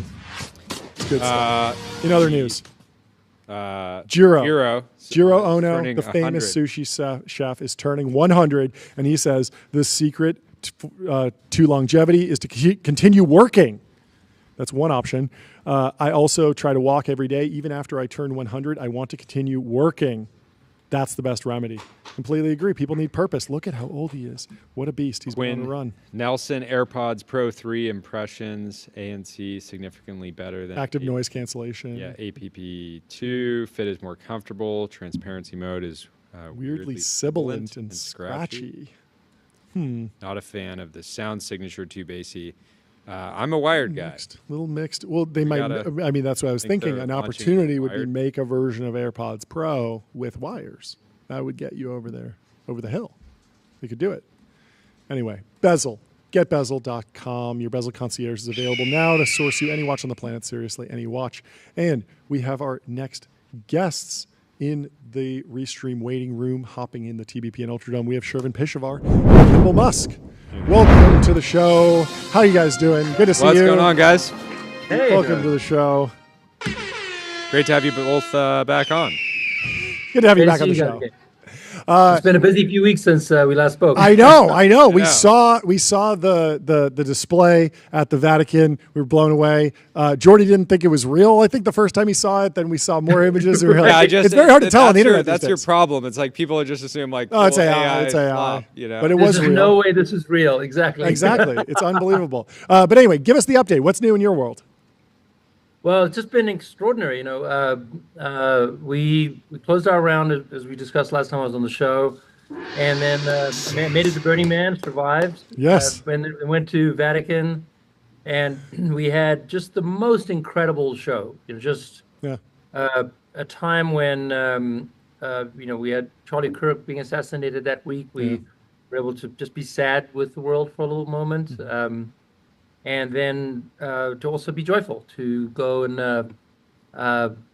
celebrate the fact that we are in this place as a human species, not really Catholic Church, really just about everyone and grace for the world. Yeah, so inspiring. I had my father and my daughter there, and there wasn't a dry eye in there. There were 300,000 people there when Pope Francis's image went up. It was just so emotional. And we did a memorial for Pope Francis. It was the original idea for this was it came back in June of 2024. We did a show in Cannes, France. It's actually the same show that Shervin saw, and the chairman for the Jubilee, Olivier Francois, found me in this conference and said, "We just have to do something for the Jubilee." Didn't really believe it, and then one thing led to the other. But actually, that was also when Shervin got involved. And Shervin and I have known each other forever, for like 15 years.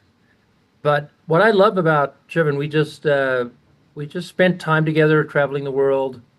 And back in May or June, I think we were with Pharrell Williams in Madrid for a show to explain to him what we were going to do at the Vatican, because he wanted to do it with us, but we hadn't figured out what to do yet. And Shervin said, "Hey, let's find a way to work together." So he led the round. Jeffrey joined, and he's also joined us. Shervin has joined us as our global expansion advisor. Ooh. So we're taking one country at a time. Very exciting. Very exciting. How quickly do you guys want to scale? Because as an American, I want you guys doing like, you know, at least a show a day here in the U.S. before we give too much love. You'll be amazed. This past weekend, we did 5 shows around the world. Wow. 2 in Australia, 2 in Europe, 2 in the U.S., and we're really constrained by the number of drones we have. So we are building drones as fast as humanly possible, and we have incredible artists like Andrea Bocelli or Pharrell Williams that want to do amazing things with us. And then the more countries we open, which is what Shervin's helping us with, the more attractive this becomes. Because if you're Andrea Bocelli, for example, his tours are global. It doesn't really help to do just the U.S. You actually have you can't plan a tour and think, well, I only have this technology for these shows, right? It's exactly. Someone in the chat is asking, where can people get tickets for the next one? I imagine they're all over the world, but do you have an email list, something to let people know the place to go time? is go to Fever. So there's a amazing company called Fever. It's like a Ticketmaster for the world. So Ticketmaster is focused on the U.S. Fever is all around the world. And the show we're doing right now is called Drone Art Show, just very simple. They can search for Drone Art Show. They'll see what cities we're in. Oh, cool. This past weekend, we were in Chicago, Madrid, Brisbane, and Orlando. And I mean, so it's just so many. It's better to keep track of it. You can't be at every when it's coming to your town. The idea is actually kind of like Cirque du Soleil. We want people to get excited when Nova comes to town. Totally. Did anything from the? Sorry, what was that? I just want to say how excited we are to be, and honored we are to be able to lead the round, the $50 million round in Nova Sky Stories. And I think the world of Kimball. I think he has one of the greatest hearts and one of the biggest visionaries that I've seen. And he always talked about cracking people's hearts open and inspiring people. And one of the great theses we have is that the world, AI is never going to replace the human heart. Human emotion. The algorithms are going to rationally try to explain it, but human emotion and feelings are going to grow in value. And what he did at the Vatican really did crack the hearts of all the people that saw it and the millions of people that saw it around the world. And so it's actually available on Disney Plus. It's going to be there forever. That's cool. Everyone should watch it. It gives you a peek of a completely new medium in entertainment that's combining human creativity and AI and drones and automation. So for Software Capital to lead it, it's a big honor to be able to work again with Kimball and also work with people like Katzenberg and others. It's a great honor. So we're very excited. Did anything about the Vatican show, and I'm sure you got a ton of inbound interest from customers, did anything update you about the shape of the business, what interesting pockets of opportunity might exist for future shows? Did you have any learnings coming out of the Vatican show? I think the biggest learning we got is that 300,000 people came out of their homes. It was a free concert, so not ticketed, but not really well promoted because it's the Vatican. They don't really know how to promote their own thing. Sure. And we had 300,000 people come to the show live. So I think that we've not really opened up our eyes to shows that have that level of scale in the audience. And we've now gotten, we're very busy doing regular shows. The Vatican is not a regular show. That is just absolutely next level, and you just have to watch it to understand. But we now have interest for people, whether it's America's 250th or repeating a Catholic-oriented show in Brazil, or doing something about the history of the UAE. These are hundreds of thousands of people will come to see the show.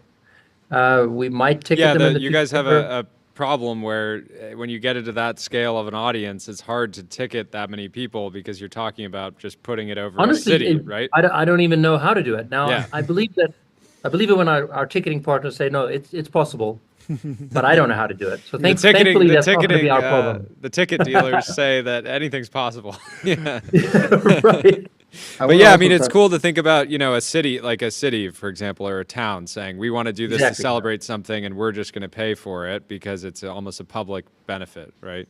Right. And many countries want to do that. Obviously, the United States wants to do that for America's 250th. We're going to do we'll do many, but we're going to do a very big one in North Dakota for Teddy Roosevelt's library being opened on July 4th for the 250th. And it's obviously, as North Dakota, is going to be less people, but it will be open to the public, and it'll be tens of thousands of people. Are there any stadiums? I think what opened our eyes is how much the public want to be in the live show, the live experience, because they could just easily have watched it on TV if that's what they wanted. Yeah, but then you can just watch CGI. You can just watch. You can watch animations on your computer. Seeing it in the sky, 3D around you, it's the visceral experience of it. You hear the oohs and ahs, and people are excited. So there's something physical that the drones bring, and they are drones. I mean, they're used as weapons in other parts of the world. I think that physicality gives a visceral alertness that you don't get if you're watching it on TV or on Instagram, and it's still awesome on TV and it's awesome on Instagram, but it's just nothing like in person. I also want to just touch on how fast this is growing. Just as an investor, like to be able to see a founder and a company and a team really giga scale this idea better than anyone else in the world. When I got involved late last year. How many tickets last year? Was 5? In 2024, we sold 6,000 tickets. 6,000 tickets. Our shows. We should have 500,000 sold this year. 500,000, going to million. So I've been traveling around the world with him and talking to sovereigns and around the world and closing deals and hand-to-hand combat and you're just seeing the reception, the excitement of the sovereigns and the partners around the world. This is one of the fastest growing businesses that I've ever seen, and going around with him has felt like the way I used to go around with Travis, gigascaling At Uber, from a tiny company with 1 million revenue to multiple billions. And it actually does matter going country to country. You actually have to get on a plane. You have to get on the plane, work with the aviation authorities in that country. You have to navigate the bureaucracy. These are actual flight vehicles. So if you for example, we work in Mexico, but every drone we transfer over to Mexico is the same paperwork as transferring a 747 to Mexico. Well, yeah, from an investment standpoint, if I was underwriting this, it's like you look at the moat. It's like the regulatory moat of like being able to fly, having these relationships, the technological moat of just like being able to coordinate, thousands and thousands of drones simultaneously, the IP, just the IP itself, right, is partnering with IP in different categories. And then obviously the relationships with even the individual venues to be able to like support and put on these. There's so many different layers to it. It's funny you say the venues. The venues is one of the greatest moats out there, and I mean it because it is hand-to-hand combat, figuring out each venue. What is the weather like? What's the size of the audience? What's the ticket price you can charge?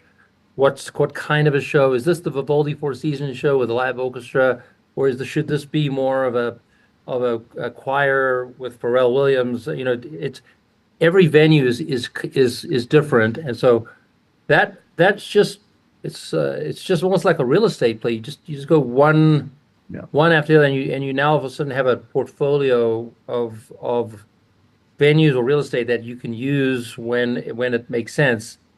Absolutely. This time last year, we might have had, I don't know, 20 venues under our belt, and now we have 1,000.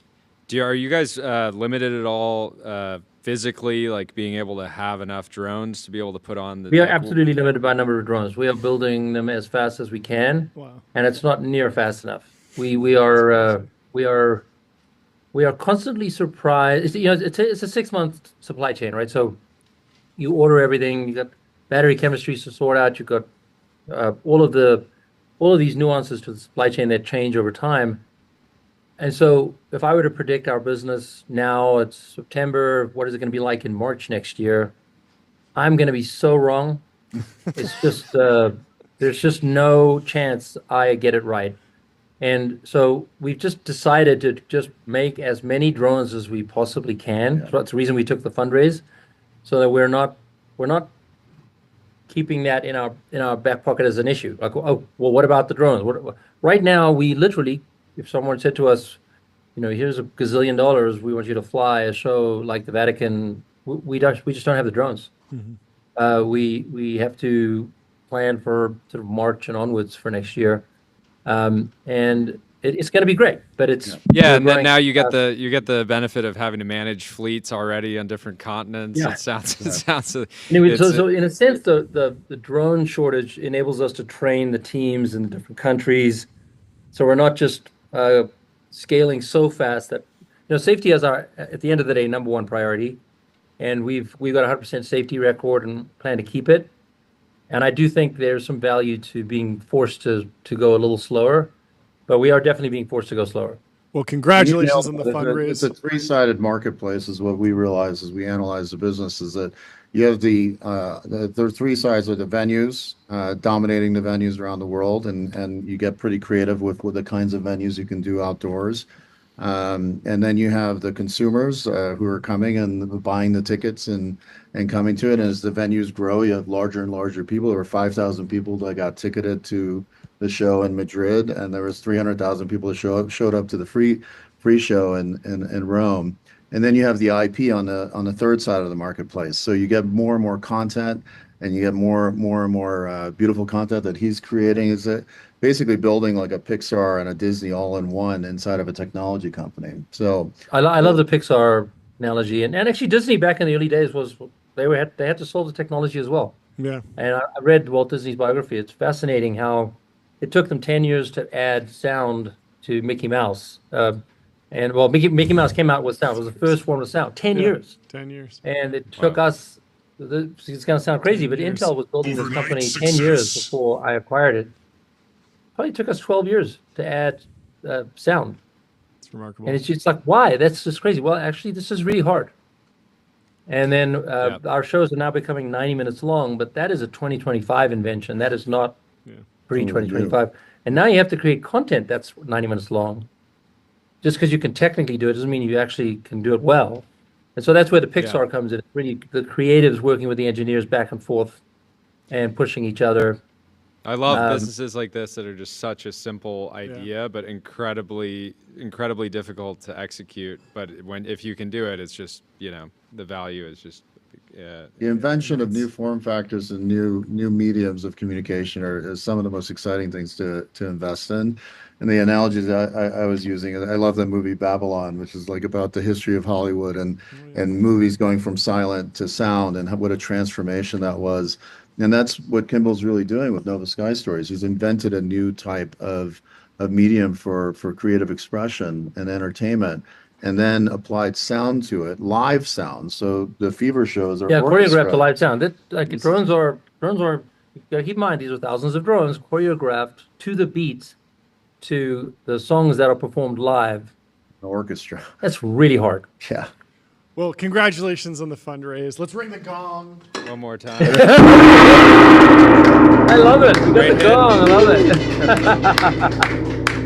Thank you so much. Amazing stuff. I can't wait to see. Let us know when the first, or we'll get on the email list. But excited to have the first show. Yeah, just go to Fever, and then for the show, go to Disney Plus. Fantastic. Amazing. Have a great rest of your day. Guys. Congratulations. Cheers. We'll see you later.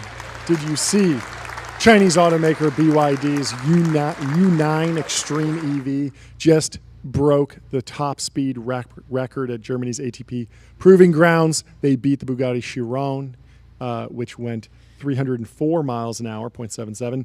They went 308 miles an hour. The car has almost 3,000 horsepower. You saw that Berkshire Hathaway sold out entirely. They own zero. Well, I know why. Because, this fancy car, everyone's so obsessed with it. Track grade battery, blah, blah, blah. It's Nürburgring time? 6:59, 10 seconds slower than a Chevy Corvette.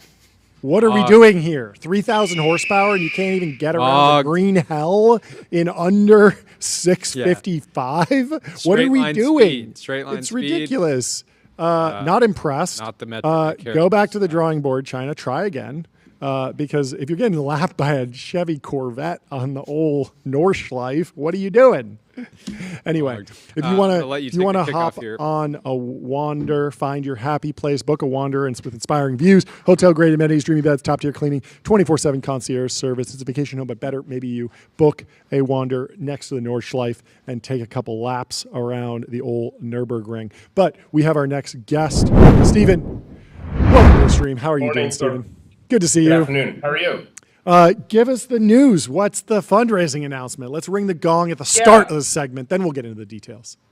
Yes. So, big announcement. We have just raised $12 million in our thanks. Thank you for the gong. We've just raised $12 million, led by Acme Capital.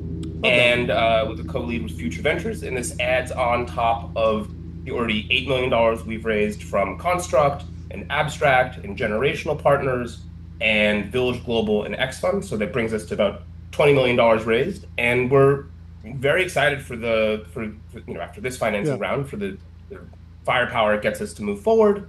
Talk about the state of the business. Talk about the semiconductors, and try and put it in terms like relative to what else is going in the market. People have a high level understanding of GPUs and CPUs, but what are you doing specifically in semiconductors? Yeah. So that's a good way to put it. CPUs, GPUs, FPGAs, these are the things that people usually think about when they think about semiconductors. They tend to be the things that come top of mind, and they are indeed 2/3 of the chip industry. So the $1 trillion chip industry, they're 2/3 of that. But there's this other 1/3, which is analog, and analog tends to be overlooked, but it is unbelievably important. You have the way we are communicating today, and the way you are, beaming out your show to everyone who is watching. This is all done over, analog digital signals processors and many, many, many, many different, bouncing signals across the planet. And I think it tends to be overlooked, but it's unbelievably important. It's unbelievably important in military warfare. It's unbelievably important in communications. And that's where we've really focused. Now, big picture, Sphere is a chip and product company. The difference between us and everyone else on the planet is that we, at the base of what we do, have an AI engine that allows us to, from concept all the way to fabrication, produce chips that are entirely AI designed. Philosophically, we think that chip design by humans is coming to an end. It already has mostly ended in the world of digital. So CPUs and GPUs and FPGAs, they're not designed. The layouts of those chips are not designed by hand. You actually have TSMC basically do the layout for all the logic gates and things like that for you. But in analog, it's still done by hand, and we think that the thing we are conquering today is we're putting that to an end, and we are, in doing so, building a product company around that where everything is designed by AI, which... So is it correct to characterize you as a fabless chip design company? I come to you with something that can be done in math, digital signal processing. I have some stream of information that's coming in. I need to transform that with math. You're going to use AI to design a chip, and then you're going to call an actual fab to go and make those chips, and then you send me the completed chips. Yeah. So just a bit about what we do today. We found an interesting niche in the defense sector as a good starting point, where companies like Anduril, actually, specifically Anduril and some others, come to us and they say, hey, I have an electronic warfare system, or I have a SIGINT system, and I need an analog front end for it, right? I need a bunch of chips at the analog front end, and these are, pretty critical. They come to us, they give us a custom spec, and then we go ahead and we go onto our fab, and we say, hey, this is the design. Our AI came up with actually hundreds of possible designs, and these are their performance characteristics, et cetera, et cetera. We work between the customer and the fab, and then we fab it out, we package it, we ship it off. We're actually the big thing we've done over the last, year and a half since starting the company is build up this capability around these small RF components. And we're actually going to start building a joint venture with one of the big defense primes, one of the big four, I guess, to allow what? Let's go. Yeah. Let's give it up for the defense primes. I know we like Anduril here, but they don't get enough love. They don't get enough love. I told an executive at Northrop about the B-2 bomber meme, where it was feed me the three gorgeous down. Yeah. Have they seen it? And he thought it was really funny. That's maybe good, maybe bad. I don't know. It was designed for that. Yeah, that's actually the intended purpose. So what is difficult about scaling the business now? You're raising more money. It doesn't sound like you're deploying that capital to build a fab. Are you just hiring more software engineers and AI scientists to build more efficient AI systems that can actually design better chips, even beyond superhuman capabilities, but there's still a frontier where we can continue to advance? What is the longer term goal? So we have this business that we've really started that we're going to build a joint venture around in these I guess these RF components, which are it's a bit of a niche business. And the few things we're going to be doing with this capital is one, actually, investing in expanding out that joint venture, et cetera. There's going to be some capital investment from us. We do pay for fabrication, things like that. But also, we're going to be moving into what you might think of as the more high value area of the analog world, which are mixed signal chips. Broadcom and Marvell have made a lot of money over the last, since the AI boom started. And a lot of that is because you need to communicate between two GPUs, these mixed signal components that Broadcom and Marvell and all these guys make.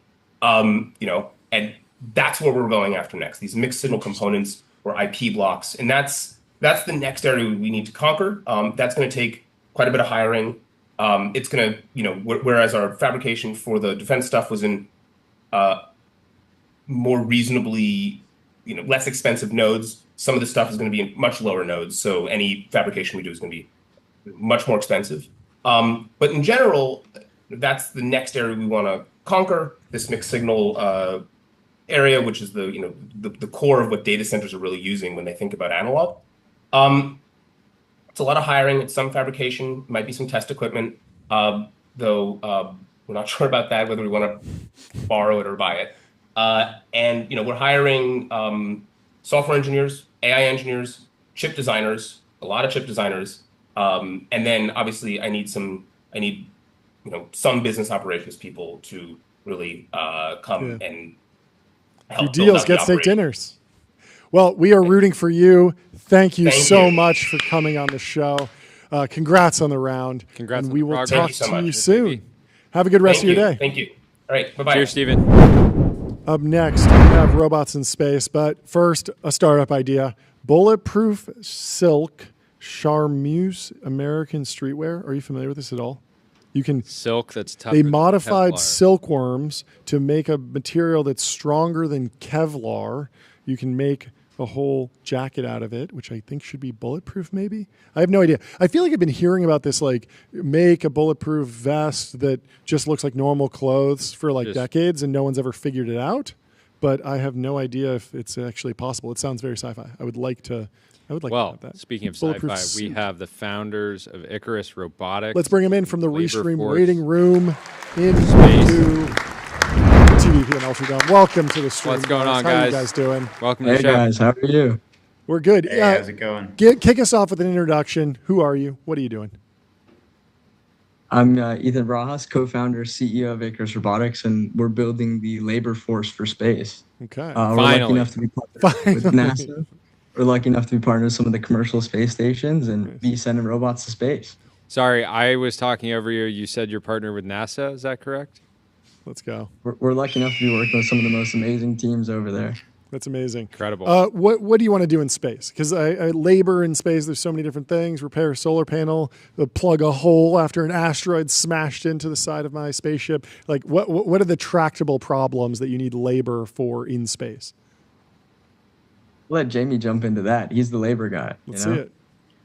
Yeah. Well, look, we always say half of the world's GDP is labor, and I think it's going to be a similar makeup in space.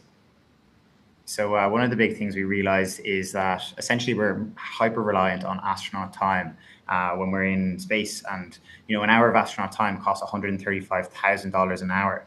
What these people are doing, they have PhDs, they're amazingly skilled. They've all been, Air Force pilots, all this kind of stuff. But ultimately what they end up doing is the logistics and the maintenance that keeps a lot of these habitats and platforms alive. So what we're actually doing is building these dexterous mobile robots, these free-flying drones with robotic arms that can essentially go and be controlled from the ground and do a lot of the work, the boring and, maybe tedious work that the astronauts don't want to do, so that they can focus on the revenue-generating stuff. So that's the experimentation and the science and the manufacturing.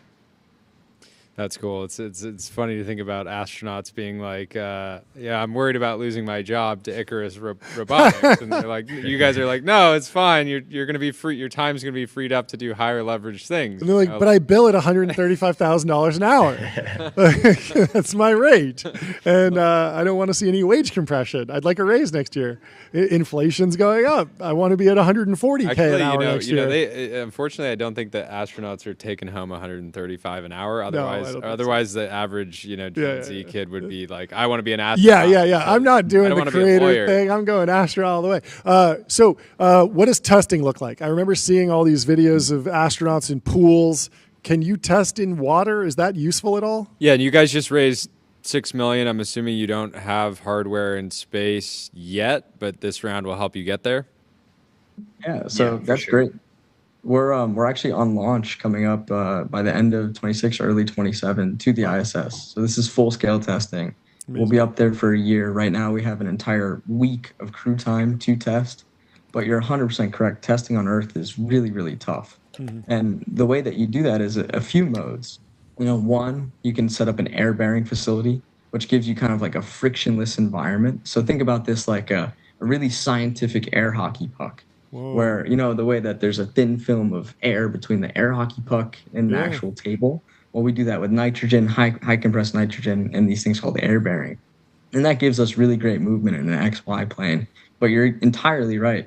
We were just down in Johnson checking out the neutral buoyancy pool, which I think is one of the largest pools in the country. And you can test there as well. But the most exciting test before you get to the ISS is actually the parabolic flight. So you might have seen those videos of people on the planes. Oh, yeah. And these planes go up and down in parabolas, and they go at the same speed of gravity downwards. And that gives you free fall. And people misconstrue space and orbit. And that zero-G feeling you actually get is actually free fall. And so we'll be doing one of those in the new year, which would be super exciting.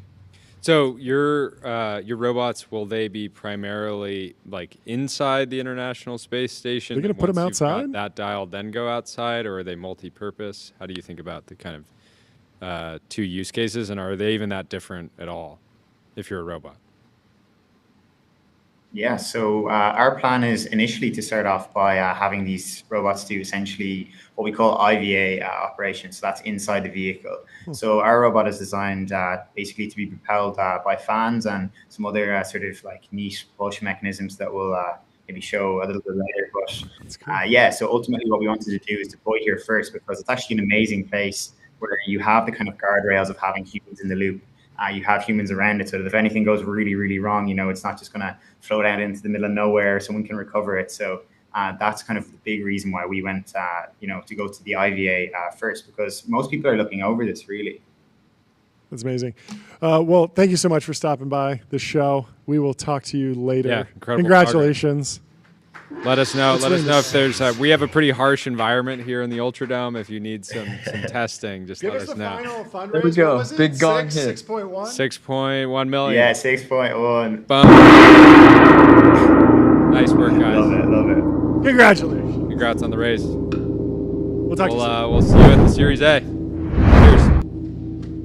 Innocent Bystander says Tim Cook could secure his legacy with one move. Can you guess what it is, Jordy? A home printer that works.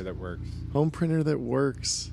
Simple it's stuff. Crazy. Do you think Brother printer prints like 5 billion USD a year? I found a paper company. This is deeply ironic because we are, of course, partnered with Ramp.com. Save time and money. Get rid of your paper receipts. That's right. But I found a paper company that's worth the same amount in market cap as Ramp. Not for long. Not for long. We're going to take them down. You're going to hear some really negative investigative journalism, some short reports about this paper company. It's funny. So Julie Chang in this reply says they're called Brother laser printers. Yes, we love a Brother. We run on Brother. Love Brother laser printers. Technology Brothers. It's true. We run on Brother. Do you think that Apple's never done the home printer because of environmental concerns around like don't print, don't waste paper? It just was always obviously not the future. Also, I feel like this is one of those things where if I look way back over the past like 40 years of Apple history, I bet they did a printer at one point. Remember didn't Apple do a camera, like a handheld digital camera at one point? That was its own device. So Apple's dipped their toes in here and there, but I would love a proper home printer from Apple. Well, according to Gemini, while it may seem surprising to many today, Apple was once a significant player in the computer printer market. What? For nearly 2 decades, the company designed and sold a range of printers, from early dot matrix models to groundbreaking laser printers that played a pivotal role in the desktop publishing revolution.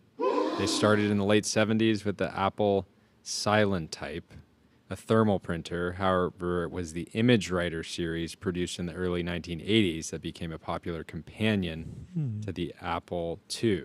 And then they got out of the business? Yeah, you can find these on eBay. Apple Writer 2 printer.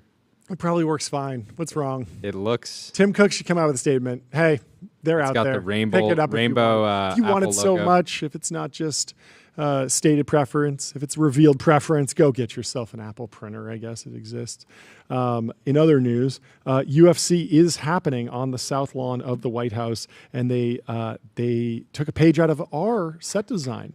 I see an Ultra Dome. It's time to trust. It's time to trust. They're trust up. Their trust. Don't is go trust huge. for trust with the White House. No, you do not want to go wanna trust do for that. trust with them. They gotta Is get. this a real photo or is this CGI or something? Like, what's going on here? They gotta Is this get a artist No, rendering. it's CG. I was looking at it for a CGI, while. right? Because like I was they're scoping this out has their not trust. this has not happened yet. But Are you guys kidding? This it's is like the pretty most remarkable. obviously CGI image I've ever seen in my life. It looks- Like, what are you I can't tell anymore. I don't even. What I do don't you, even you think they special- just set up a bunch of the 10,000 people? I don't know. I'm not a political person. I don't follow politics that closely, so I don't know. This might have happened.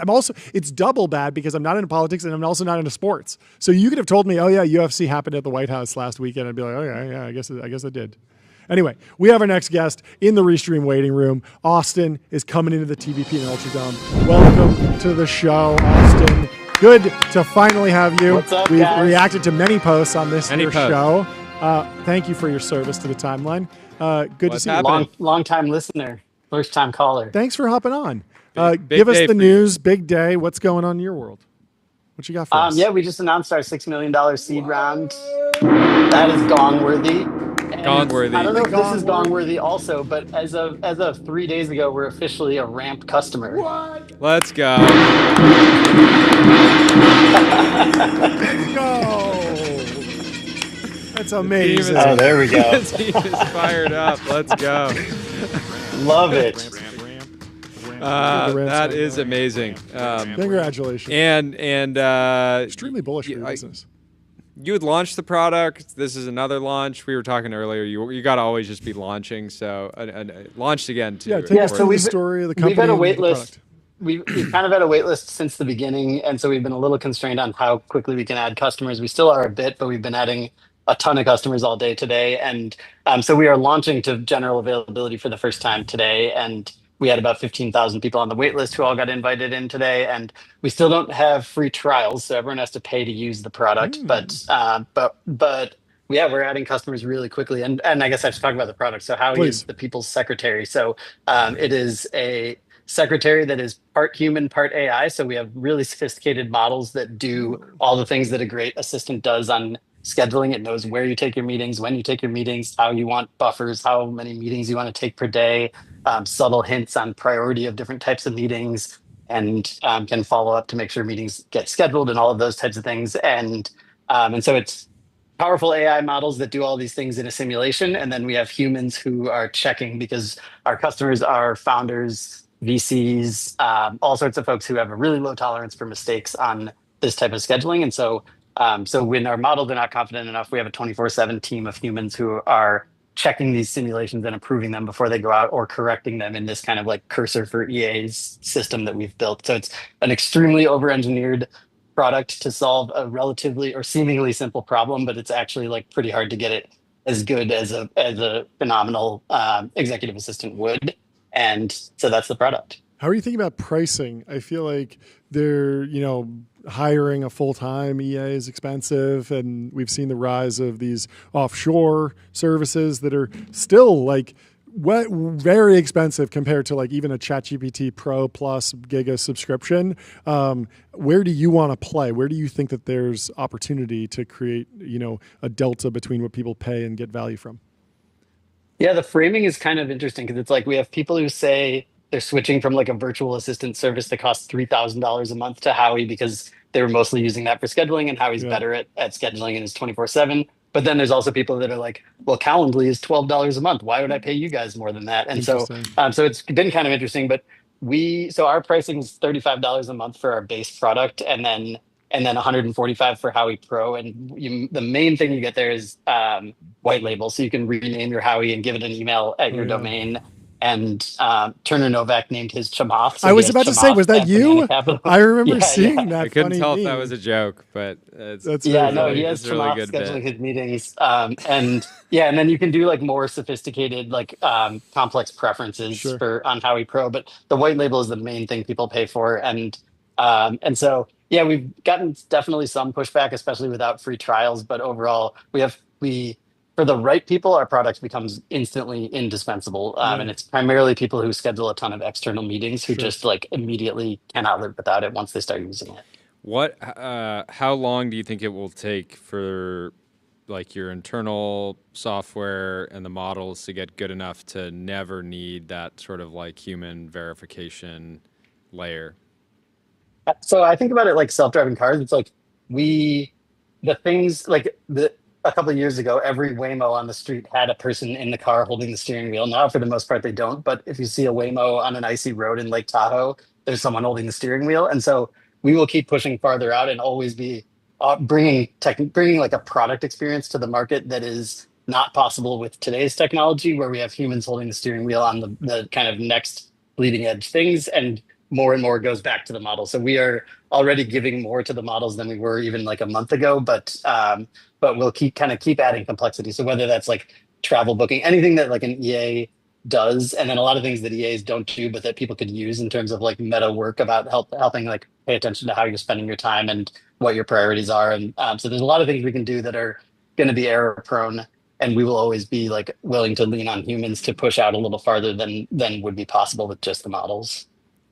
Have you thought about an even higher tier? I feel like there's maybe an opportunity to add human in the loop and at that multi-$1,000 price point. But what do you think that it's just like doesn't make any sense for the business? Would take you away from the true goal here? What are you thinking?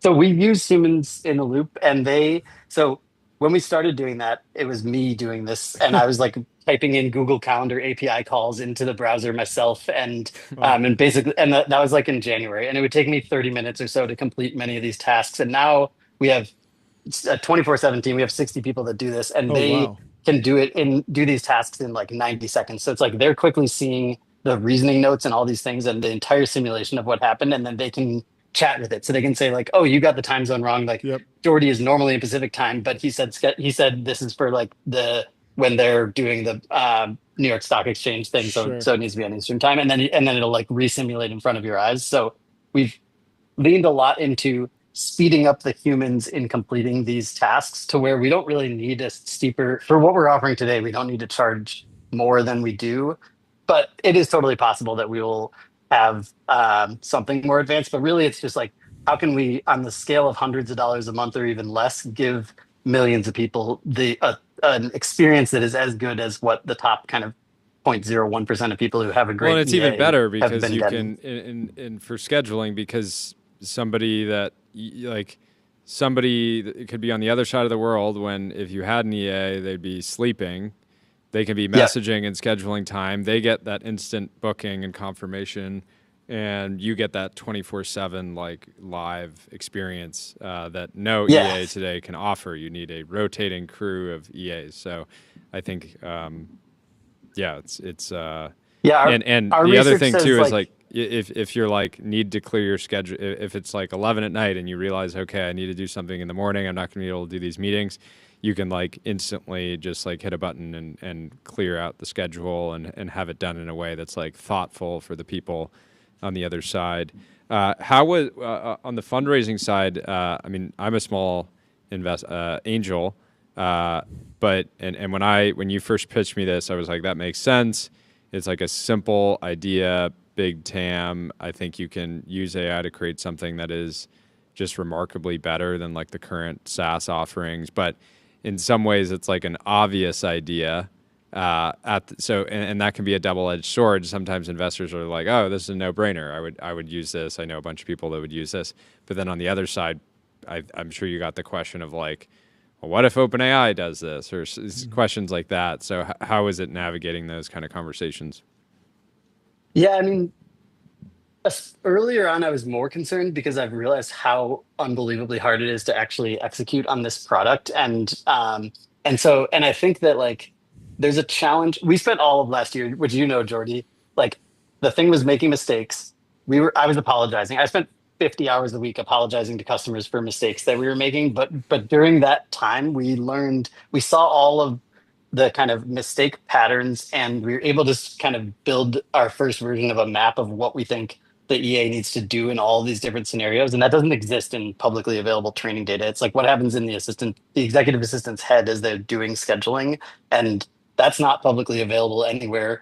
There's lots of training data that's calendar data and email data, but the kind of like what happens in the EA's brain isn't. And I think you have to put a pretty bad product into market in order to get a good one in this category, and that's tough for bigger companies like OpenAI to actually do. And then to deliver a product as good as ours with human in the loop, like that's also just they want to bring something to 1 million customers on day one, and that's pretty tough to do. Even for us, it's been hard to scale this kind of human in the loop approach. And so I think it's like a valid question. Obviously, like scheduling is one of the use cases that comes up all the time. But I think by the time other folks start to get interested in it, we will be moved on to a lot more beyond just scheduling. So it's not overly a concern. But yeah, there's competitor products of ours, and then lots of bigger companies that are trying to build things like this. There's one popular CEO that was tweeting about it just today, right after our announcement about their assistant. And so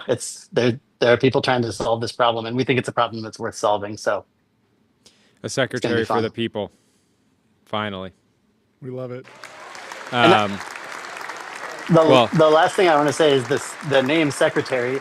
I think you remember this, John, because I DM'd you about it, but a very early episode of TBPN, Jordy mentioned Howie, and John, you were saying like it should be called Secretary. They should buy secretary.com. Yeah. And that planted a seed in my brain, because a couple months later I was thinking like, I mean, you made a whole case for it, but for me it was just like there's 10,000 products out there called AI Assistant. Totally. And there's a word that everyone in the world knows that describes the thing that we do, and we could be one of one. And so we're pretty what's the stoked actual response been? Because I remember it was just a funny like counterposition. Secretary also means keeper of secrets, right? It means keeper of the secrets. We have a secretary of the war, secretary of the interior. Like it's a very high status position in DC.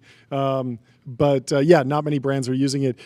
Have any of the customers been like, I don't get it, or does it actually land pretty well? No, I mean, yeah, because like Jordy, some people said that they thought we'd get canceled for using it, because it's like too kind of. That's different than actually getting angry messages.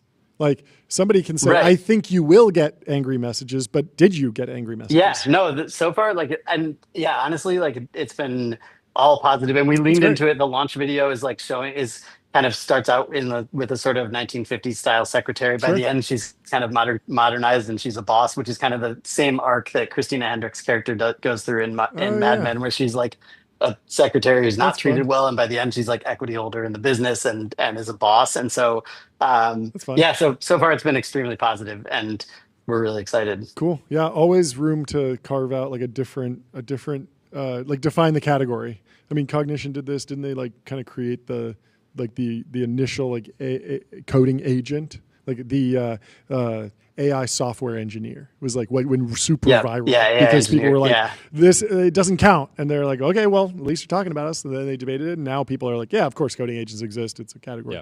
Anyway, thank you so much for hopping on the show. Awesome progress. Great catching up with you. Excited for more thank people you guys to so get much for access. having me. Love to have you back soon. We'll talk to you soon. You're the man, Austin. Bye. Cool. Cheers. See you guys. Did you see this image of the monks in orange robes at the iPhone 17 Pro launch? Yes, I did. I thought this was so good. They're like, finally. What did you think was good about it?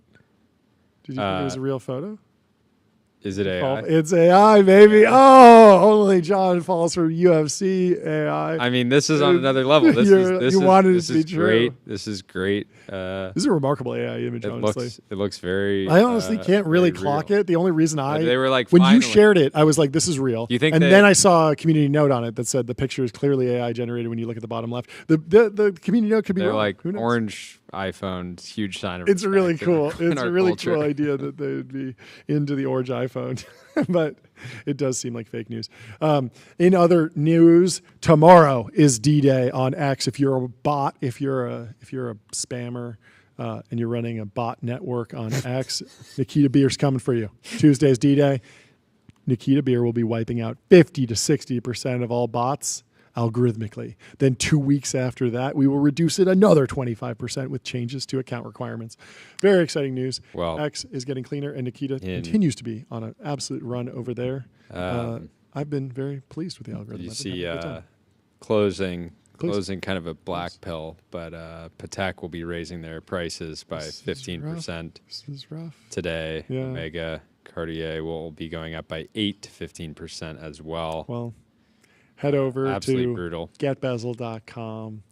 And before this gets priced in, because unfortunately these kind of price changes get priced into the secondary market pretty quickly. But so the price of the brick, make a move. There's going never a bad time to pull the trigger on an Aquanaut. Thank you so much for tuning in today. We had a great show. We enjoyed hanging out with all you in the chat. Thank you to John Exley for hanging out. Thanks to Connor PS for the feedback about the gong hits. I'm working on it. I'm getting better every day. And thank you to Gold Rock AI for hanging out. Gold Rock, I didn't realize this. It's an ad. I saw Gold Rock in the X chat with a full tagline of what the company does. Nice. Underrated strategy. If you're a company and you want to promote your business, make it your tagline. Hop in the TBPN live chat. Make some good comments. We're going to have to say your name out loud. We'll be saying your brand name. That's right. On the show. Right, it's the new Bobby Cosmic, as always, thanks for holding it down over at Twitch. We appreciate you. And thank you to See you Turbo guys Puffer. tomorrow. We'll see you tomorrow.